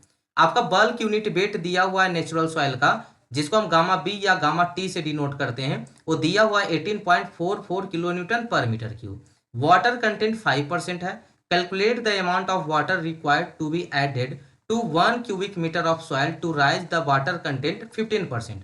बोल रहा है कि आपके पास 1 metre cube of volume of soil है, उसका बल्क यूनिट वेट दिया हुआ है 18.44 kilo newton per metre cube, moisture content है 5%, तो उसमें कितना अमाउंट ऑफ वाटर और ऐड करे कि आपका मॉइस्चर कंटेंट यानी वाटर कंटेंट 15% हो जाए। Assume the void ratio remain constant, उसका वॉइड रेशियो सेम है। What will be the degree of saturation, और उसका डिग्री ऑफ सैचुरेशन यानी एस क्या होगा। आइए थोड़ा सा और क्वेश्चन समझते हैं अच्छे से, इसको टेबल फिगर बना के। मान लीजिए यहाँ पे हमको वॉल्यूम ऑफ सॉइल दिया हुआ था। ठीक है, ये वॉल्यूम ऑफ सॉइल दिया हुआ था। कितना वॉल्यूम ऑफ सॉइल था? 1 metre cube. Volume of soil दिया हुआ था 1 मीटर क्यूब। इसका बल्क यूनिट वेट यानी गामा बी दिया हुआ था 18.44 kilo newton per metre cube. इसका आपका गामा बी दिया हुआ था यानी बल्क यूनिट वेट दिया हुआ था। इसका मॉइस्चर कंटेंट 5% था। मॉइस्चर कंटेंट कितना था? 5% था। तो इसमें और कितना हम वाटर ऐड करें, हम इसमें कितना वाटर ऐड करें कि इसका मॉइस्चर कंटेंट कितना परसेंट हो जाए? 15% हो जाए, इसका मॉइस्चर कंटेंट बढ़कर 15% हो जाए। लेकिन गामा बी के वैल्यू पे कोई चेंजेज नहीं आएगा। Gamma B 18.44 kilo newton per metre cube ही रहेगा। वॉल्यूम में भी कोई चेंजेज नहीं आएगा, क्योंकि बोला था कि वॉइड रेशियो क्या है? रिमेन्स कांस्टेंट है। यानी अभी जस्ट ऊपर बता रहे थे कि आप वॉइड रेशियो बढ़ेगा तब वॉल्यूम बढ़ेगा, घटेगा तब घटेगा। यहाँ वॉइड रेशियो सेम है, मतलब वॉल्यूम भी क्या होगा? सेम ही रहेगा। और आपका दोनों का स्पेसिफिक ग्रेविटी, सॉइल है तो सेम ही रहेगा 2.67। ठीक है, आपका स्पेसिफिक ग्रेविटी दिया हुआ है, बल्क यूनिट वेट दिया हुआ है, वॉल्यूम दिया हुआ है, वाटर कंटेंट दिया हुआ है। एक 5% दिया हुआ है। कब? जब इसका मान लीजिए कि वॉल्यूम ऑफ वाटर यानी VW बन रहा होगा तब 5% है। कितना और ऐड करें कि 15% हो जाए, यानी VW2 अमाउंट ऑफ वाटर, कितना अमाउंट ऑफ वाटर इसमें और ऐड करें कि इसका मॉइस्चर कंटेंट 15% हो जाए। यही क्वेश्चन है। अगर क्वेश्चन को फिर से समझना है तो एक लाइन में फिर से हम बोल रहे हैं, ध्यान से सुनिएगा कि आपके पास एक सॉइल था जिसका बल्क यूनिट वेट दिया हुआ था, वॉल्यूम दिया हुआ था और उसका मॉइस्चर कंटेंट यानी वाटर कंटेंट दिया हुआ था। उसमें और कितना वाटर ऐड कर दीजिएगा, कितना पानी और मिला दीजिएगा कि उसका 15% मॉइस्चर कंटेंट हो जाएगा। ठीक है, बस आपको अमाउंट ऑफ वाटर निकालना है। ठीक है, और लास्ट में पूछा है कि डिग्री ऑफ सेचुरेशन भी बता दीजिए। तो पहले तो हम लोग वाटर कंटेंट निकाल लेंगे कि कितना और ऐड करना पड़ेगा। तो इसके लिए हम लोग को प्रोसीजर क्या होगा, पहले उसको हम समझा देते हैं। आपको यहाँ पे वॉल्यूम ऑफ वाटर निकालना है, वॉल्यूम ऑफ वाटर निकालना है कि कितना ऐड करेंगे। ठीक है, तो यहाँ का जो फर्स्ट 5% था, तो पहले वहां का हम लोग निकाल लेंगे कि वॉल्यूम ऑफ वाटर 1 में कितना होगा और वॉल्यूम ऑफ वाटर 2 कितना होगा। दोनों को घटा देंगे, उतना ही हमको वॉल्यूम ऑफ वाटर ऐड करना पड़ेगा। इसका प्रोसीजर क्या होगा निकालने के लिए, तो हम पहले एक बार में समझा देते, उसके बाद इसको स्टार्ट करेंगे। सबसे पहले हम ड्राई डेंसिटी निकाल लेंगे। तो ड्राई डेंसिटी जो होता है gamma b plus 1 plus water content होता है। यहाँ से ड्राई डेंसिटी निकाल लीजिएगा। जैसी ड्राई डेंसिटी आ जाएगा तो एक और ड्राई डेंसिटी का फॉर्मूला आप पढ़े होंगे, weight of solid to the volume. यहाँ से हम वॉल्यूम मेरा दिया हुआ रहेगा, वेट ऑफ सॉलिड निकाल लेंगे। तो वेट ऑफ सॉलिड जो होगा गामा डी इंटू वी हो जाएगा, gamma dry density into volume of soil हो जाएगा। तो यहाँ से वेट ऑफ सॉलिड निकाल लेंगे। जैसे ही आपका वेट ऑफ सॉलिड निकल जाएगा तो आप पढ़े होंगे जो वाटर कंटेंट होता है वेट ऑफ वाटर और टू द क्या होता है वेट ऑफ सॉलिड होता है। Weight of water to the क्या होता है वेट ऑफ सॉलिड होता है।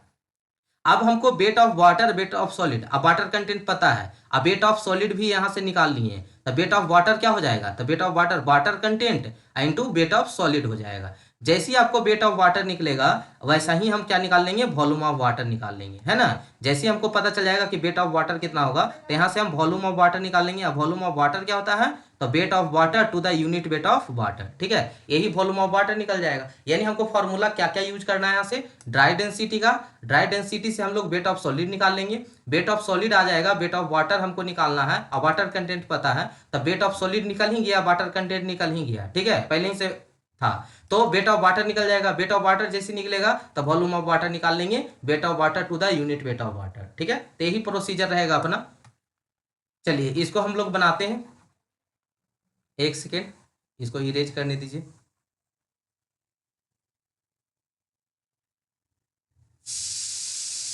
सबसे पहले यहाँ पे गिवन डाटा हम लोग लिख लेते हैं। गिवन डाटा गामा बी का वैल्यू दिया हुआ था, बल्क यूनिट वेट कितना दिया हुआ था 18.44 kilo newton per metre cube.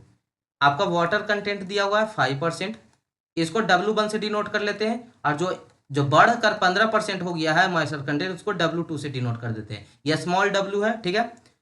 और आपका G का वैल्यू दिया हुआ है 2.67, स्पेसिफिक ग्रेविटी ऑफ सॉइल दिया हुआ है। उसके बाद और क्या दिया हुआ था, इसमें वॉल्यूम दिया हुआ था, volume of soil 1 metre cube दिया हुआ था।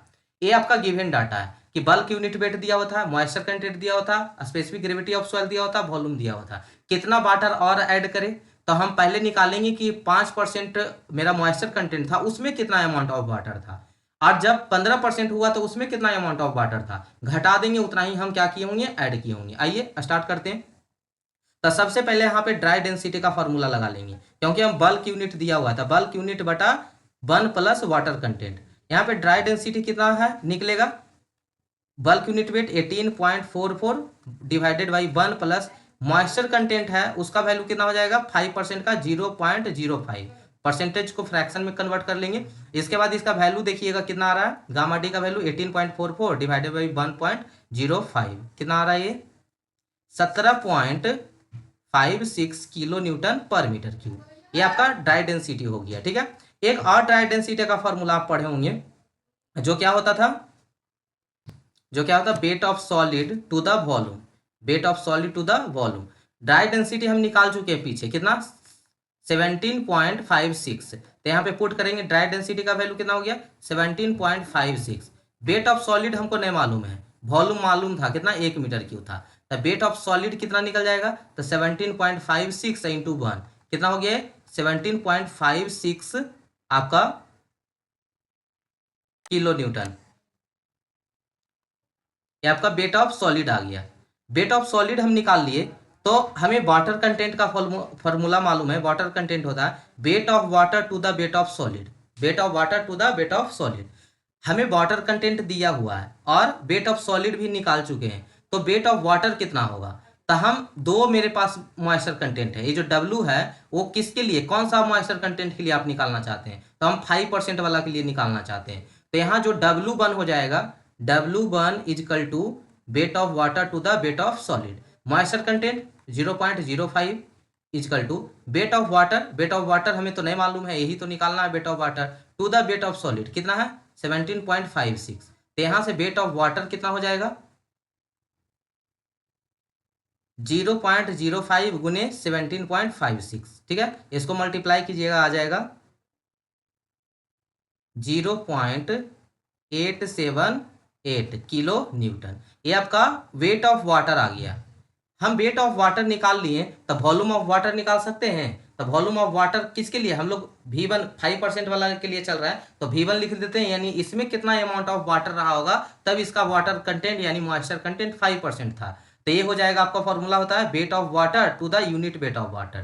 तो वेट ऑफ वाटर तो यहाँ हमको मालूम है 0.878 और divided by unit weight of water कितना होता है 9.81। इसको कैलकुलेट करते हैं तो आपका अमाउंट ऑफ वाटर आ गया, यानी वॉल्यूम ऑफ वाटर आ गया 0.0895 मीटर क्यूब। ये तब वाटर आया है, तब अमाउंट ऑफ वाटर आया है जब आपका 5% मॉइस्चर कंटेंट था।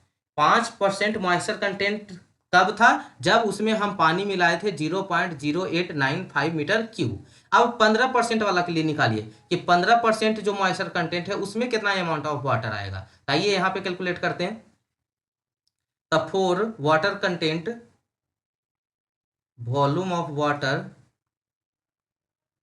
वॉल्यूम ऑफ वाटर फॉर किसके लिए, जब मॉइस्चर कंटेंट आपका यानी वाटर कंटेंट आपका कितना हो, 15% हो। तो इसके लिए तो यहाँ से हम लोग फॉर्मूला लगा देंगे। वाटर कंटेंट यानी वाटर कंटेंट यहाँ 15% को W2 से डिनोट कर रहे थे। तो क्या होता है, weight of water to the weight of solid. हमको वेट ऑफ वाटर निकालना है, तो क्या हो जाएगा W2 यानी water content into weight of solid. Water content कितना है 15% यानी 0.15, और आपका वेट ऑफ सॉलिड कितना है, तो वेट ऑफ सॉलिड दिया हुआ था 17.56। ठीक है, पीछे हम लोग निकाल चुके थे, दिखा देते, यहीं पे निकाले थे वेट ऑफ सॉलिड। देखिए वेट ऑफ सॉलिड कितना आया था 17.56। तो इसको हम लोग यहाँ पे पुट कर लेंगे 17.56। तो वेट ऑफ वाटर यहाँ से कितना हो जाएगा आपका, वेट ऑफ वाटर हो जाएगा आपका, कैलकुलेट कीजिए 2.634 किलो न्यूटन। ये आपका वेट ऑफ वाटर हो गया। हमें क्या निकालना है, वॉल्यूम ऑफ वाटर निकालना है। तो वॉल्यूम ऑफ वाटर यानी VW से आउट, हम लोग 15% वाले के लिए निकाल रहे हैं तो VW2 लगा दिए। तो वॉल्यूम ऑफ वाटर क्या होता है, weight of water to the unit weight of water. तो ये हो गया 2.634 divided by unit weight of water 9.81। तो ये आपका आंसर आ जाएगा 0.268 मीटर क्यूब। क्लियर है, 2.634 आपका वेट ऑफ वाटर था, यूनिट वेट ऑफ वाटर 9.81 ले लिए, तो इसको डिवाइड किए 0.268 मीटर क्यूब आ गया। यानी हम जब मेरा 5% मॉइस्चर कंटेंट था तो वहां पे अमाउंट ऑफ वाटर कितना था, अमाउंट ऑफ वाटर था 0.0895, और जब मेरा 15% मॉइस्चर कंटेंट था तब मेरा अमाउंट ऑफ वाटर कितना था 0.268। तो हम कितना ऐड किए होंगे, तो यानी हमको change in amount of water यानी वॉल्यूम ऑफ वाटर क्या होगा, volume of water 2 minus volume of water 1। 2 में कितना आया, जब 15% था तो 0.268 माइनस वॉल्यूम ऑफ वाटर कितना आया था 1 में, यानी अमाउंट ऑफ वाटर जब मेरा 5% था तो कितना था 0.0895। तो इसको सब्ट्रैक्ट कीजिएगा, कितना आ रहा है आंसर 0.179 मीटर क्यूब। इतना अमाउंट ऑफ वाटर अगर और हम ऐड करते उस सॉइल में तो मेरा मॉइस्चर कंटेंट कितना हो जाता 15%। यही पूछ रहा था आपसे कि जब मेरा मॉइस्चर कंटेंट 5% था तब वॉल्यूम ऑफ वाटर यानी अमाउंट ऑफ वाटर 0.0895 था, और जब मेरा 15% मॉइस्चर कंटेंट हो गया तो उसका volume of water weight of water sorry volume of water कितना था 0.268 मीटर क्यूब था। तो कितना चेंजेज हुआ होगा, कितना ऐड किए होंगे, तो 2 में से 1 को क्या कर देंगे, घटा देंगे। तो इतना ही अमाउंट ऑफ वाटर हम ऐड किए होंगे तो 5% से मेरा मॉइस्चर कंटेंट 15% हो गया होगा। ठीक है, अब हमको डिग्री ऑफ सैचुरेशन पूछा था, तो डिग्री ऑफ सैचुरेशन के लिए एक रिलेशन पढ़े होंगे, ES इजकल टू WG पढ़े हैं, बेसिक कंसेप्ट वाला हम पढ़ाए होंगे प्रैक्टिस सेशन में। ES इजकल टू WG हमको पूछ रहा है क्या, डिग्री ऑफ सैचुरेशन, S का वैल्यू, W वाटर कंटेंट हमको मालूम है, स्पेसिफिक ग्रेविटी हमको मालूम है, E का वैल्यू निकाल सकते हैं। कहाँ से निकाल सकते हैं, तो गामा D इजकल टू पढ़े होंगे G into unit weight of water plus 1 E। यहाँ से सारा वैल्यू गिवन है, ई का वैल्यू निकल जाएगा, फिर ई का वैल्यू इसमें पुट कर देंगे, वाटर कंटेंट भी आपको पता है, जी का भी वैल्यू पता है, निकल जाएगा। देखिए गामा डी का वैल्यू कितना दिया हुआ था 17.56 इजकल टू जी का value 2.67, unit weight of water 9.81 divided by 1 plus E. ठीक है, यहाँ से ई का वैल्यू आ जाएगा, कितना आ जाएगा, इसको कैलकुलेट कीजिएगा, ई का वैल्यू आ रहा है 0.49। ठीक है, ये वॉइड रेशियो आ गया, ई का वैल्यू आ गया। वाटर कंटेंट कितना लेंगे 15% लेंगे, क्योंकि जब मॉइस्चर कंटेंट बढ़ा था तब डिग्री सैचुरेशन कितना था, डिग्री ऑफ सैचुरेशन यानी एस का वैल्यू, तो वाटर कंटेंट यहाँ पे कितना हो जाएगा 0.15। ठीक है, वाटर कंटेंट हो गया, ई का वैल्यू हो गया, जी का वैल्यू गिवन ही है तो एस का वैल्यू आसानी से निकल जाएगा। तो यहाँ से एस का वैल्यू निकालना क्या हो जाएगा WG बटा ई, जी का वैल्यू 2.67 इंटू डब्ल्यू का वैल्यू वाटर कंटेंट 0.15 और ई का वैल्यू कितना है 0.49 अभी निकाल के लाए। तो डिग्री ऑफ सैचुरेशन कितना आ गया, देखिए तो निकालिए तो आ रहा है 81.73%। ठीक है, ये आपका डिग्री ऑफ सेचुरेशन हो गया। तो इसमें एकदम सिंपल सा क्वेश्चन था। क्वेश्चन क्या पूछा था कि 5% पहले से मॉइस्चर कंटेंट है, कितना अमाउंट ऑफ वाटर और मिलाए कि 15% हो जाए। तो इतना अमाउंट ऑफ वाटर और मिलाएंगे 0.0179 मीटर क्यूब, तो मेरा 15% हो जाएगा। और डिग्री ऑफ सेचुरेशन क्या होगा, तो डिग्री ऑफ सेचुरेशन के लिए एक रिलेशन पढ़े थे, ES इक्वल टू WG, जिसमें E का वैल्यू हम निकाल सकते हैं क्योंकि हमें ड्राई डेंसिटी दिया हुआ है, ड्राई यूनिट वेट दिया हुआ है कितना, G into gamma W upon 1+E, जिसमें हमको गामा डी वैल्यू दिया हुआ था, G का वैल्यू दिया हुआ है, यूनिट वेट ऑफ वाटर 9.81 ले लेंगे, E का वैल्यू निकल जाएगा जो 0.49 निकला। जब E का वैल्यू निकल गया, W का वैल्यू 15% मॉइस्चर कंटेंट वाले के लिए निकाल रहे हैं, तो W का वैल्यू 15% ले लेंगे, G का वैल्यू 2.67 ले लेंगे, तो S का वैल्यू निकल जाएगा। पुट कर देंगे सभी वैल्यू को, S इक्वल टू ये WG बटा क्या हो जाएगा E, G का वैल्यू 2.67, W का वैल्यू 0.15 और आपका वॉइड रेशियो 0.49। कैलकुलेट करेंगे 81.73, यानी ये वैल्यू आएगा 0.8173। इसको 100 से परसेंटेज में कन्वर्ट करने के लिए 100 से गुना कर देंगे तो 81.73% आ जाएगा। ठीक है, तो ये आपका डिग्री ऑफ सैचुरेशन हो गया। क्वेश्चन समझ में आया था। ठीक है, चलिए अब ये हो गया 5 का ए था। अब आते हैं 6 का बी। 6 का ए में थ्योरी होगा। पहले हम लोग थ्योरी वाला मैराथन लेकर थ्योरी को कंप्लीट कर देते हैं। कंसिस्टेंसी लिमिट तक पढ़ाया हुआ है, राजीव पाठशाला सर्च कीजिएगा, जियो टेक्निकल के प्लेलिस्ट में जाइएगा तो आपको कंसिस्टेंसी लिमिट तक का थ्योरी मिल जाएगा। ठीक है, तो सॉइल में वो पहले 6 लेक्चर देख लीजिएगा, वहां हम कंसिस्टेंसी लिमिट तक आपको थ्योरी कंप्लीट करवा दिए। उसके आगे का जो थ्योरी है वो आपको एक मैराथन लेकर करवा देते हैं। ठीक है, तो हम अभी खाली न्यूमेरिकल डिस्कस कर देते हैं और जस्ट आपको 1-2 दिन अभी टाइम है, वहां में हम लोग क्या करते हैं उसके आगे का थ्योरी का एक मैराथन डाल देते हैं। मैराथन डालने से क्या होता है, थ्योरी पढ़ने से थोड़ा सा क्वेश्चन भी ज्यादा क्लियर से समझ में आता है। ठीक है, और आपको एक कॉन्फिडेंस भी बढ़ा हुआ रहता है। और अगर प्रीवियस ईयर क्वेश्चन से क्वेश्चन नहीं आता है तो उस टाइम में आपको कौन सा काम आता है, मैराथन ही काम आता है। ठीक है, तो इसलिए हम लोग को मैराथन करना जरूरी लग रहा है। ठीक है, तो पहले कंसिस्टेंसी लिमिट तक प्लेलिस्ट में जाके कंप्लीट कर लीजिएगा। वो थ्योरी को हम नहीं करेंगे क्योंकि टाइम बहुत कम है, तो जो ऑलरेडी डाला हुआ है प्लेलिस्ट में उसको एक बार आप अच्छे से देख लीजिएगा, उसके आगे का थ्योरी हम डाल देंगे। ठीक है, तो आइए हम सिर्फ यहाँ पे आज न्यूमेरिकल कर लेते हैं अभी। From the flow net diagram drawn for seepage flow through a earthen dam, the flowing data is obtained. Number of flow lines दिया हुआ 3.5, नंबर ऑफ पोटेंशियल ड्रॉप भी दिया हुआ 10, कोफिशिएंट ऑफ परमेबिलिटी के का वैल्यू 1.25 गुने 10⁻⁵ सेंटीमीटर पर second, head causing seepage flow H का वैल्यू 12.5 मीटर दिया हुआ है। Compute the seepage through the body of the dam per unit length, यानी क्यू का वैल्यू पूछ रहा है। सबसे पहले हम लोग गिवन डाटा लिख लेते हैं। गिवन डाटा में क्या क्या दिया हुआ है लिखिएगा। गिवन डाटा पहला दिया हुआ है आपका flowing data is obtain, number of flow lines, number of flow lines दिया हुआ है। फ्लो लाइंस कितना दिया हुआ है, 3.5 दिया हुआ है। नंबर ऑफ इक्व पोटेंशियल लाइन दिया हुआ है, number of equipotential drop दिया हुआ है 10। कोएफिशिएंट ऑफ परमेबिलिटी यानी के का वैल्यू दिया हुआ है 1.25 गुने 10⁻⁵ सेंटीमीटर पर second. Head causing seepage flow H का वैल्यू दिया हुआ है आपका 12.5 मीटर। तो compute the seepage through the body of the dam per unit length यानी क्यू का वैल्यू निकालना है। अब सबसे पहले आपको जो फॉर्मूला यूज होगा उस फॉर्मूला को लिख लेते हैं। Using formula, formula Q equal to क्या होता है, के इंटू एच, एक second, N F upon N D. यहाँ पे एन एफ क्या है, number of flow channels, N D क्या है, equipotential, number of equipotential drop.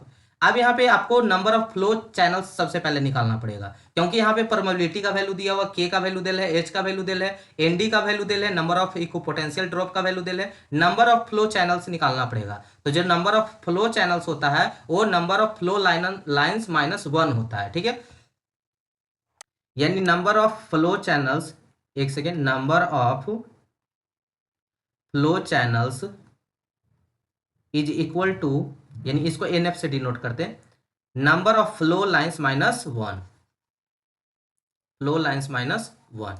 Number of flow line कितना दिल है 3.5 -1 कितना हो गया 2.5। नंबर ऑफ फ्लो चैनल्स निकल गया, number of equipotential drop निकल गया, के और एच का वैल्यू दिल है। तो Q equal to K H N F divided by N D. K का वैल्यू कितना दिल था 1.25 सेंटीमीटर पर सेकेंड दिया हुआ था, एच का वैल्यू 12.5 मीटर दिया हुआ है और आपका क्या दिया हुआ था, अच्छा सेंटीमीटर, सबको यूनिट को एक में कन्वर्ट कर लीजिए। तो आपका जो मीटर में दिल था 12.5 मीटर, तो इसको हम सेंटीमीटर में कन्वर्ट करेंगे तो कितना होगा, 100 से गुना कर देंगे, यानी 10⁻² से गुना कर देंगे, तो ये आपका सेंटीमीटर में कन्वर्ट हो जाएगा। उसके बाद नंबर ऑफ फ्लो चैनल्स कितना आ गया, 2.5, number of equipotential drop कितना था, 10। इसको कैलकुलेट कीजिएगा, आ जाएगा आपका 39.06 सेंटीमीटर स्क्वायर पर सेकेंड। ठीक है, अब क्वेश्चन नंबर 7 का ए आते हैं। चलिए क्वेश्चन नंबर 7 का ए पढ़ते हैं। क्वेश्चन नंबर 7 का ए क्या बोल रहा है, a core cutter 12.6 centimetre in height and 10.2 centimetre in dia. आपके पास एक कोर कटर है जिसका हाइट दिया हुआ है 12.6 सेंटीमीटर और डाया दिया हुआ है 10.2 सेंटीमीटर। कोर कटर का यूज क्यों करते हैं हम लोग, आप लैब किए होंगे तो वहाँ पे आपको सिखाया गया होगा ड्राई डेंसिटी निकालने के लिए, लैब होता है ना आप लोग के कॉलेज में, तो लैब किया कीजिए, उससे बहुत सारे बेनिफिट मिलते हैं आपको, वाइवा में भी काम देगा और आगे भी जब आपको एग्जाम में जब उससे एमसीक्यू जाता है तो अगर आप लैब किए होते हैं तो आपको सारा डाटा याद रहता है ना, याद रहता है, यानी लैब करने से डाटा याद रहता है या जो भी उसका प्रोसीजर है याद रहता है। सिर्फ पढ़ने से डाटा और प्रोसीजर लैब का याद नहीं होता है, इसलिए लैब करना जरूरी होता है। ठीक है, चलिए छोड़िए खैर वो सब बात। कोर कटर है जिसका 12.6 सेंटीमीटर हाइट है और 10.2 सेंटीमीटर डाया दिया हुआ है, उसका जो वजन दिया हुआ है 1071 ग्राम है। बेन इम्पैक्टी, जब एक खाली है, कोर कटर देखे होंगे तो ये आपका कोर कटर है, ये जब खाली है तो इसका जो वजन है 1071 ग्राम है। ठीक है, यानी 1071 ग्राम है इसका, और इसका जो हाइट है 12 पॉइंट कितना है 6 सेंटीमीटर है, यह का हाइट है। डाया इसका कितना 10.2 था ना, 10.2 सेंटीमीटर। ठीक है, जब इसको हम इंसर्ट करेंगे सॉइल में तो वेन इम्पैक्ट, जब खाली था तो इसका वजन 1071 ग्राम था। It is use to determine in situ unit weight of an embankment, the weight of core cutter with soil is 2970 gram, यानी 2970 ग्राम है। यानी जब हम इसको यूज किए हैं लैब में, यानी आप जब हम सॉइल में इसको इंसर्ट किए तो इसमें मिट्टी फिल हुआ होगा, तब इसका जो वजन हो गया वो कितना हो गया है 2970 ग्राम। ठीक है, ये इसका वेट हो गया। ये कब था, जब इम्पैक्टी था। ठीक है, इम्पैक्टी था। अब इसमें क्या हो गया, कंटेनर भी है और प्लस क्या है, सॉइल भी है। ठीक है, सॉइल भी है। हाइट और डाया में तो कोई चेंजेस नहीं होगा। ये हो गया 10.2 सेंटीमीटर और हाइट हो गया 12.6 सेंटीमीटर। इसको W1 लिख देते हैं, 1071 ग्राम, और ये W2 हो गया 2970 ग्राम। ठीक है, W1 W2 हो गया। तो सॉइल कितना रहा होगा, जब ये खाली में इसका वजन इतना था और जब इसमें सॉइल आया तो वजन 2970 ग्राम हो गया, तो सॉइल का वजन कितना होगा, यानी आपको वेट ऑफ सॉइल कितना होगा, वेट ऑफ सॉइल कितना होगा, W2 माइनस W1 कितना हो जाएगा, 2970 माइनस 1171, आ गया आपका 1899 ग्राम। ठीक है, हम वेट ऑफ सॉइल निकाल लिए। आगे पढ़िए, क्वेश्चन क्या पूछ रहा है, if the water content is 6%, what are the in situ dry weight of and porosity। आपको ड्राई यूनिट वेट पूछ रहा है, यानी गामा डी पूछ रहा है, और पोरोसिटी पूछ रहा है कब, जब उसका वाटर कंटेंट 6% रहा होगा। पहला क्वेश्चन में, पहले आपको ध्यान से क्वेश्चन समझिएगा, आपके पास एक कोर कटर है जिसका हाइट 12.6 सेंटीमीटर है, डाया 10.2 सेंटीमीटर है, उसका जो वजन है इम्पैक्टी खाली कंटेनर का जो वजन है 1071 ग्राम है। जब उसको हम यूज किए लैब में, जब हम इंसर्ट किए उसको सॉइल पे, तो उसके अंदर जो सॉइल फिल हुआ होगा उसके वजह से उसका वजन बढ़ गया, जो हो गया 2970 ग्राम का। यानी यहां से हमको पता चल जाएगा कि वेट ऑफ सॉइल उसमें कितना है। पहला क्वेश्चन में पूछा जा रहा है कि जब उस सॉइल का वाटर कंटेंट 6% था, तब बताइए उसका ड्राई यूनिट वेट कितना होगा और पोरोसिटी कितना होगा। ये पहला क्वेश्चन है। ठीक है, एकदम सिंपल क्वेश्चन है, कुछ है नहीं। If the embankment get fully saturate, अगर वो जो सॉइल है अगर फुल्ली सेचुरेट, क्वेश्चन नंबर 2 में अगर वो सॉइल फुल्ली सेचुरेटेड हो जाए, अगर वो सॉइल जो इंसर्ट हुआ होगा कोर कटर में वो फुल्ली सेचुरेटेड हो जाए to heavy rain, what will be the increase in water content, तब उसका वाटर कंटेंट कितना इंक्रीज कर जाएगा, यानी 6% है, अब उसका वाटर कंटेंट कितना हो जाएगा। जब हम इसमें वाटर कंटेंट फाइंड आउट कर लेंगे तब बल्क यूनिट वेट भी बताना है, गामा बी का भी वैल्यू बताना। If no volume change occurs, volume change नहीं हो रहा है मतलब वॉइड रेशियो दोनों का सेम ही रहा होगा। जो वॉइड रेशियो 1 में होगा वही वॉइड रेशियो 2 में होगा, क्योंकि यहाँ पे वॉल्यूम में चेंजेज नहीं हो रहा है। वॉल्यूम में चेंज होता तब वॉइड रेशियो में चेंज होता है, ठीक है। यानी वॉइड रेशियो एक बार निकाल लीजिएगा, वही दोनों में काम दे देगा, ठीक है। The specific gravity of soil solid दिया हुआ है 2.69। तो बहुत ही आसान क्वेश्चन है, हम वेट ऑफ सॉलिड निकाल ही चुके हैं। वाटर कंटेंट पहला क्वेश्चन सोल्व करते हैं। वाटर कंटेंट आपका दिया हुआ है पहला क्वेश्चन का कितना, 6%। लेकिन उससे पहले हम लोग वॉल्यूम ऑफ कंटेनर निकाल लेते हैं, वॉल्यूम ऑफ कोर कटर निकाल लेते हैं, ठीक है। Volume of container, volume of container क्या होता है, π/4 डाया का होल स्क्वायर। तो एरिया निकल गया और उसको हम हाइट से गुना कर देंगे तो क्या निकल जाएगा, वॉल्यूम निकल जाएगा। तो π/4 और डाया कितना था 10.2 का होल स्क्वायर, हाइट कितना था इसका दिया हुआ 12.6। इसका वॉल्यूम आ गया 1029.58 सेंटीमीटर क्यूब। ये वॉल्यूम ऑफ कंटेनर आ गया, ठीक है। वेट ऑफ सॉइल निकाल लिए हम लोग। अब चलिए पहला क्वेश्चन क्या पूछ रहा था यहाँ पे कि अगर वाटर कंटेंट आपका 6% है, वाटर कंटेंट 6% है, तो उसका ड्राई डेंसिटी बताइए, यानी रो डी का वैल्यू बताइए। और आपको क्या पूछ रहा था, पोरोसिटी बताइए, यानी ईंटा का वैल्यू बताइए। जब आपका वाटर कंटेंट 6% है, ड्राई डेंसिटी बताइए, पोरोसिटी बताइए। ड्राई डेंसिटी कब हम निकाल पाएंगे, जब हमें बल्क डेंसिटी पता रहेगा, यानी रो बी का वैल्यू बल्क डेंसिटी पता होना चाहिए। तब बल्क डेंसिटी तो आराम से हम लोग निकाल सकते हैं, क्योंकि वेट ऑफ सॉइल दिल है और वॉल्यूम ऑफ सॉइल दिल है। अच्छा, वॉल्यूम ऑफ सॉइल किसके बराबर होगा, जो वॉल्यूम ऑफ कंटेनर होगा। अगर ये हम मेरा वॉल्यूम ऑफ कंटेनर है और इसमें मेरा सॉइल भरा हुआ है, तो दोनों सेम वॉल्यूम का ना होगा। बात समझ में आया। जो मेरा इसमें सॉइल, जैसे आप मान लीजिए कि 1 लीटर का बर्तन कोई है, ठीक है, और तो वो बर्तन का कितना लीटर है, 1 लीटर है, तो उसमें दूध भी कितना लीटर आएगा, 1 ही लीटर आएगा। यानी जो वॉल्यूम ऑफ कंटेनर होगा वही वॉल्यूम ऑफ सॉइल भी होगा। बात समझ में आया। तो हम यहाँ पे बल्क डेंसिटी निकाल सकते हैं, total weight by total volume. तो टोटल वेट सॉइल का कितना है, 1899 ग्राम निकला हुआ है, क्योंकि मेरा पहले से जो इम्पैक्टिक कंटेनर था 1071 ग्राम था, ठीक है, 1071 ग्राम था। और जब उसको हम कोट कटर को यूज किए सॉइल में, तो उसमें सॉइल फिल हुआ होगा, उसके कारण उसका वजन हो गया 2970 ग्राम। तो मेरा सॉइल कितना बचा था, कितना सॉइल आया होगा उसमें, तो 1899 ग्राम। इतना तो निकाल लिए होंगे आप लोग। तो वेट ऑफ सॉइल और वेट ऑफ वॉल्यूम, तो यहाँ से निकल जाएगा बल्क डेंसिटी। तो वेट ऑफ आपका सॉइल कितना है 1899 ग्राम, अब वॉल्यूम कितना है सॉइल का, तो जो कंटेनर का वॉल्यूम वही सॉइल का वॉल्यूम। तो वॉल्यूम कितना है 1029.58, ठीक है, यानी 1029.58 मीटर क्यूब, सेंटीमीटर क्यूब। तो यहाँ से हमें बल्क डेंसिटी निकल जाएगा।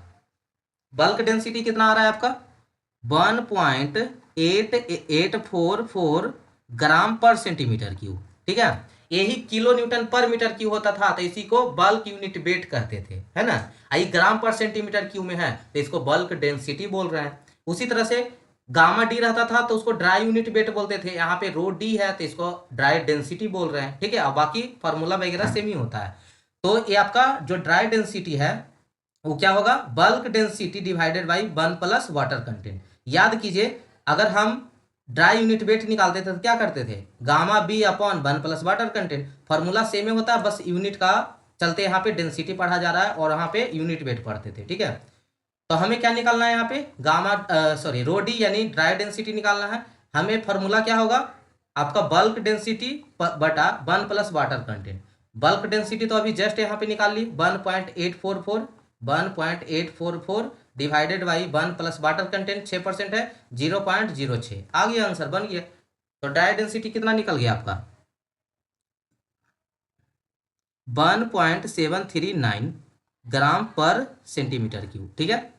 ये आपका ड्राई डेंसिटी पहला आंसर आ गया। इसी में पूछा था आपका कि पोरोसिटी कितना होगा। तब पोरोसिटी के लिए आपको पहले वॉइड रेशियो पता होना चाहिए, है ना। तब पोरोसिटी के लिए हम लोग वॉइड रेशियो निकालेंगे। तब वॉइड रेशियो क्या होता है, एक और फॉर्मूला पढ़ेंगे ड्राई डेंसिटी का, यूनिट वेट ऑफ वाटर यानी density of water into G upon specific gravity of soil plus 1/1 plus E. यहाँ से हम वॉइड रेशियो निकाल सकते हैं, क्योंकि हमें सारा कुछ मालूम है।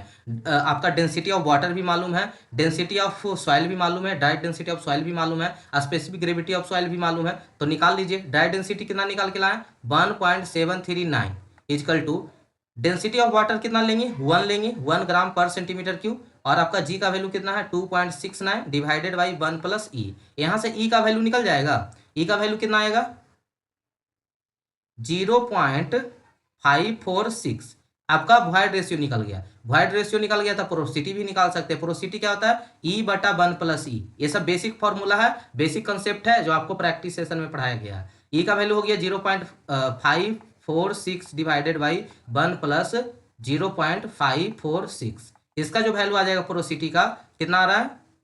0.353, यानी अगर हम इसको परसेंटेज में कन्वर्ट करें तो 35.3%। ये आपका आ गया पोरोसिटी। पहला हम लोग को आ गया ड्राई डेंसिटी, दूसरा आ गया पोरोसिटी। पहला क्वेश्चन कंप्लीट हुआ। ठीक है, ये पूछा था कि 6% अगर वाटर कंटेंट होगा तो बताइए ड्राई डेंसिटी कितना होगा, पोरोसिटी कितना होगा। ड्राई डेंसिटी के लिए हम लोग क्या किए, पहले बल्क डेंसिटी निकाल लिए, जो total weight by total volume होता है। टोटल वेट ऊपर निकाल लिए थे, टोटल वॉल्यूम से डिवाइड कर दिया, आ गया बल्क डेंसिटी। बल्क डेंसिटी आ गया तो ड्राई डेंसिटी हम लोग कैसे निकालेंगे? Bulk density to the 1 + water content. यहां से आ गया ड्राई डेंसिटी। ड्राई डेंसिटी निकाल लिए तो ड्राई डेंसिटी का एक और फॉर्मूला होता है आपका density of water into G/1 + E। यहाँ से हम लोग डेंसिटी ऑफ वाटर हमें ऑलरेडी मालूम होता है, 1 होता है 1 ग्राम/सेंटीमीटर क्यूब।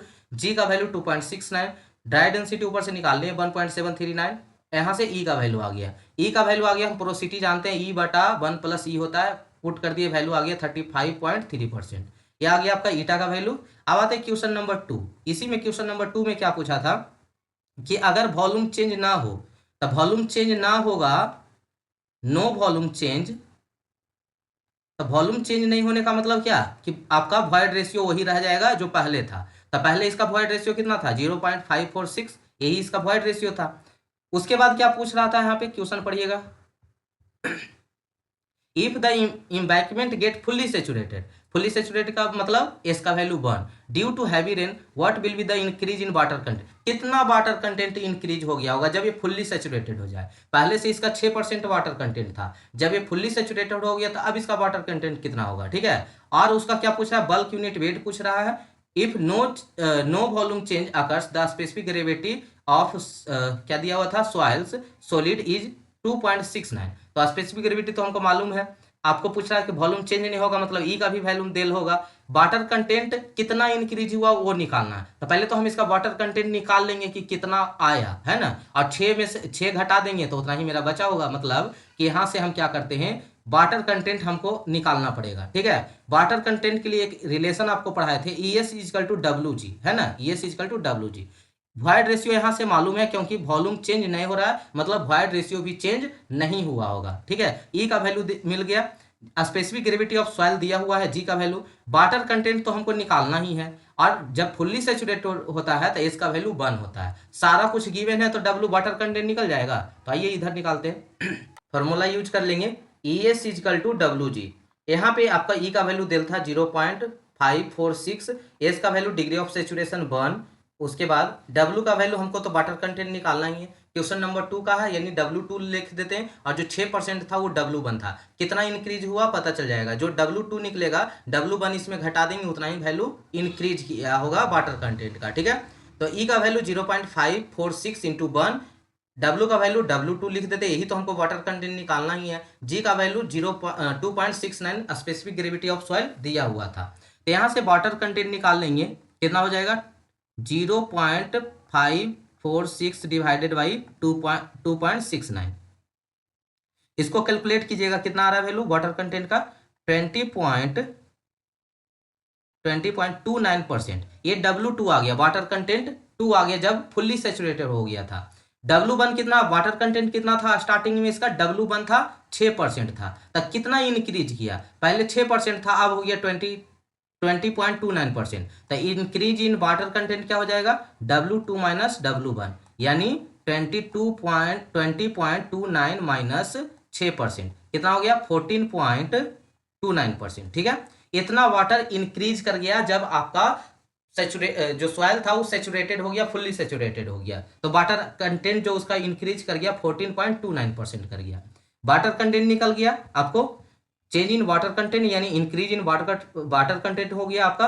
अब पूछा था इसमें कि बल्क यूनिट वेट कितना होगा, ग्राम/सेंटीमीटर क्यूब में है, इसलिए इसको हम बल्क डेंसिटी बोल दे रहे हैं, और जो बल्क डेंसिटी होगा वो क्या होता है, G+ES divided by 1 + E into density of water. ठीक है, यहाँ से हम बल्क डेंसिटी निकाल लेंगे, ठीक है। यही क्वेश्चन में बोला था कि इंक्रीज कितना करेगा वाटर कंटेंट, उसको हमको बता दीजिए और बल्क डेंसिटी बता दीजिए। यानी क्वेश्चन में लिखा हुआ है बल्क यूनिट वेट, लेकिन ग्राम पर सेंटीमीटर क्यूब में, इसलिए हम इसको बल्क डेंसिटी बोल रहे हैं, ठीक है। अब यहाँ पे देखिएगा, जी का वैल्यू कितना दिया हुआ था 2.69, प्लस ई का वैल्यू कितना था 0.546, और एस का वैल्यू फुल्ली सेचुरेटेड है तो कितना हो जाएगा 1 हो जाएगा, ठीक है। और यहाँ पे डेंसिटी ऑफ वाटर कितना ले लेंगे 1 ग्राम पर centimetre cube, 1 plus void ratio 0.546, तो यहाँ से बल्क डेंसिटी कितना आ जाएगा, कैलकुलेट करते हैं, 2.69 plus 0.46 into 1 divided by 1 plus 546, ठीक है। इसका जो आंसर आ रहा है, एक सेकेंड, कितना आ रहा है 2.093 ग्राम पर सेंटीमीटर क्यूब। ये बल्क डेंसिटी आ गया जब आपको फुल्ली सैचुरेटेड सॉइल हो गया था। तो क्वेश्चन क्या पूछा था, एक बार फिर से पढ़िए क्वेश्चन नंबर 2 को, कि if the embankment get fully saturated due to heavy rain, what will be the increase in water content and bulk unit weight। Bulk unit wait में भी कितना इंक्रीमेंट देखा आपको, कितना इंक्रीज किया बल्क यूनिट वेट। तब पहला क्वेश्चन में बल्क यूनिट वेट कितना था, तब पहला क्वेश्चन में बल्क यूनिट वेट था आपका 1.844 ग्राम, और दूसरा क्वेश्चन में बल्क यूनिट वेट कितना आया जो अभी इधर निकाले, इसमें आ गया 2.093। The change in bulk unit density कितना हो गया, यानी बल्क यूनिट वेट यानी बल्क यूनिट डेंसिटी कितना हो गया 2.093 माइनस 1.844, बस इसी को घटा दीजिए, आंसर आ जाएगा 0.249 ग्राम पर सेंटीमीटर क्यूब। आया समझ में। क्वेश्चन नंबर 7 का भी पढ़िएगा, the value of liquid limit, plastic limit and shrinkage limit of soil were reported as, liquid limit आपका दिया हुआ 60%, प्लास्टिक लिमिट दिया हुआ 30% और श्रिंकेज लिमिट दिया हुआ 20%। If a sample of this soil eight liquid limit has a volume of 40 CC, आपका liquid limit पे जो उसका वॉल्यूम है सॉइल का वो 40 सेंटीमीटर की हुआ है, और वॉल्यूम मेजर्ड एट ए श्रिंकेज लिमिट 23.5 सीसी यानी 23.5 सेंटीमीटर क्यूब वॉल्यूम है एट ए श्रिंकेज लिमिट पे।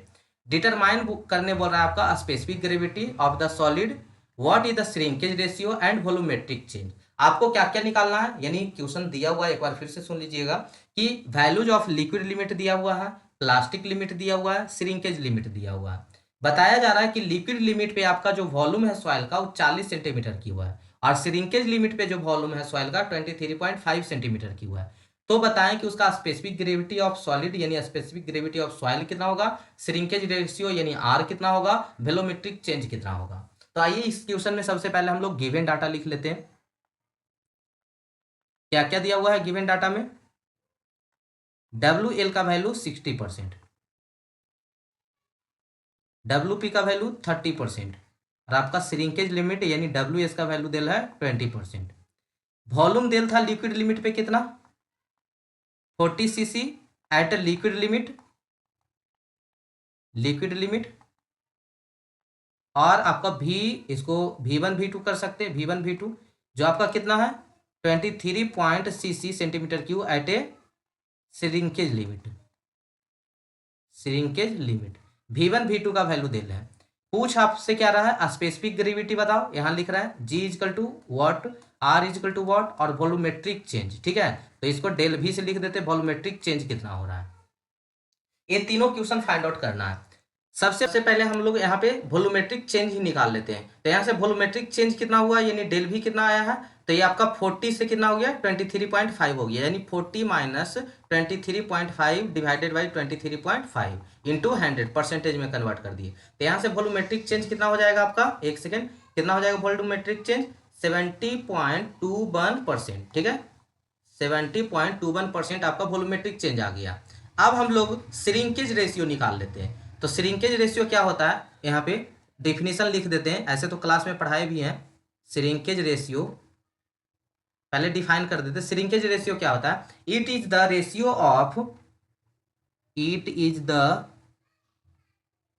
Ratio of percentage in volume above shrinkage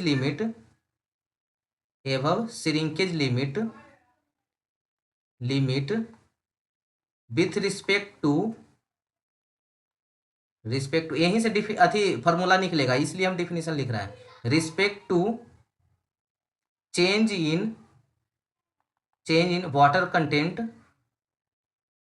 content above shrinkage limit. ठीक है, श्रिंकेज लिमिट क्या बोल रहा है यहाँ पे, ध्यान से सुनिएगा कि श्रिंकेज जो रेशियो होता है उसको आर से डिनोट करते हैं, और ये किसका रेशियो होता है, तो it is the ratio of percentage in volume above shrinkage limit. मतलब जो आप वॉल्यूमेट्रिक चेंज निकाल रहे हैं del V to the change in water content above shrinkage limit. यानी इसको हम ऐसा लिख सकते हैं, आर इजकल टू रेशियो किसका वॉल्यूमेट्रिक चेंज निकालें उसका, और change in water content above shrinkage limit, मतलब W L minus W P, W L minus W S above shrinkage limit. ठीक है, तो चेंज इन वॉल्यूमेट्रिक चेंज कितना वैल्यू आ गया है इसका, 70.29 आया था ना, 70.21 डिवाइडेड बाई ये कितना परसेंट था, लिक्विड लिमिट आपका दिया हुआ था, लिक्विड लिमिट कितना दिया था 60%, और श्रिंकेज लिमिट दिया था 20%, यानी 60 माइनस 20, ये हो जाएगा 70.21 डिवाइडेड बाई 40%। इसको कैलकुलेट कीजिएगा तो आ जाएगा रेशियो 1.755, ये आ गया आपका श्रिंकेज रेशियो। दो वैल्यू तो निकल गया। अब तीसरा हमको निकालना है स्पेसिफिक ग्रेविटी। श्रिंकेज रेशियो आपको मिल गया, कितना मिला श्रिंकेज रेशियो 1.755, श्रिंकेज रेशियो मिल गया। आपको श्रिंकेज लिमिट पता है, तो श्रिंकेज लिमिट का फॉर्मूला लगा देंगे in term of shrinkage ratio, यानी यहाँ पे W S equal to 1/r minus 1/g, यानी जो आपका श्रिंकेज लिमिट का फॉर्मूला यहाँ पे लगाए हैं in term of shrinkage ratio, जो होता है W S equal to 1/r minus 1/g। Shrinkage limit आपको पता है 20% है, यानी 20/100 हो गया, परसेंटेज में दिया हुआ था। आर का वैल्यू 1.755 हो गया माइनस 1/g। यहाँ से आप g का वैल्यू आसानी से निकाल सकते हैं। g का वैल्यू कितना आ जाएगा यहाँ से 2.70। ठीक है, ये आपका हो गया specific gravity of soil.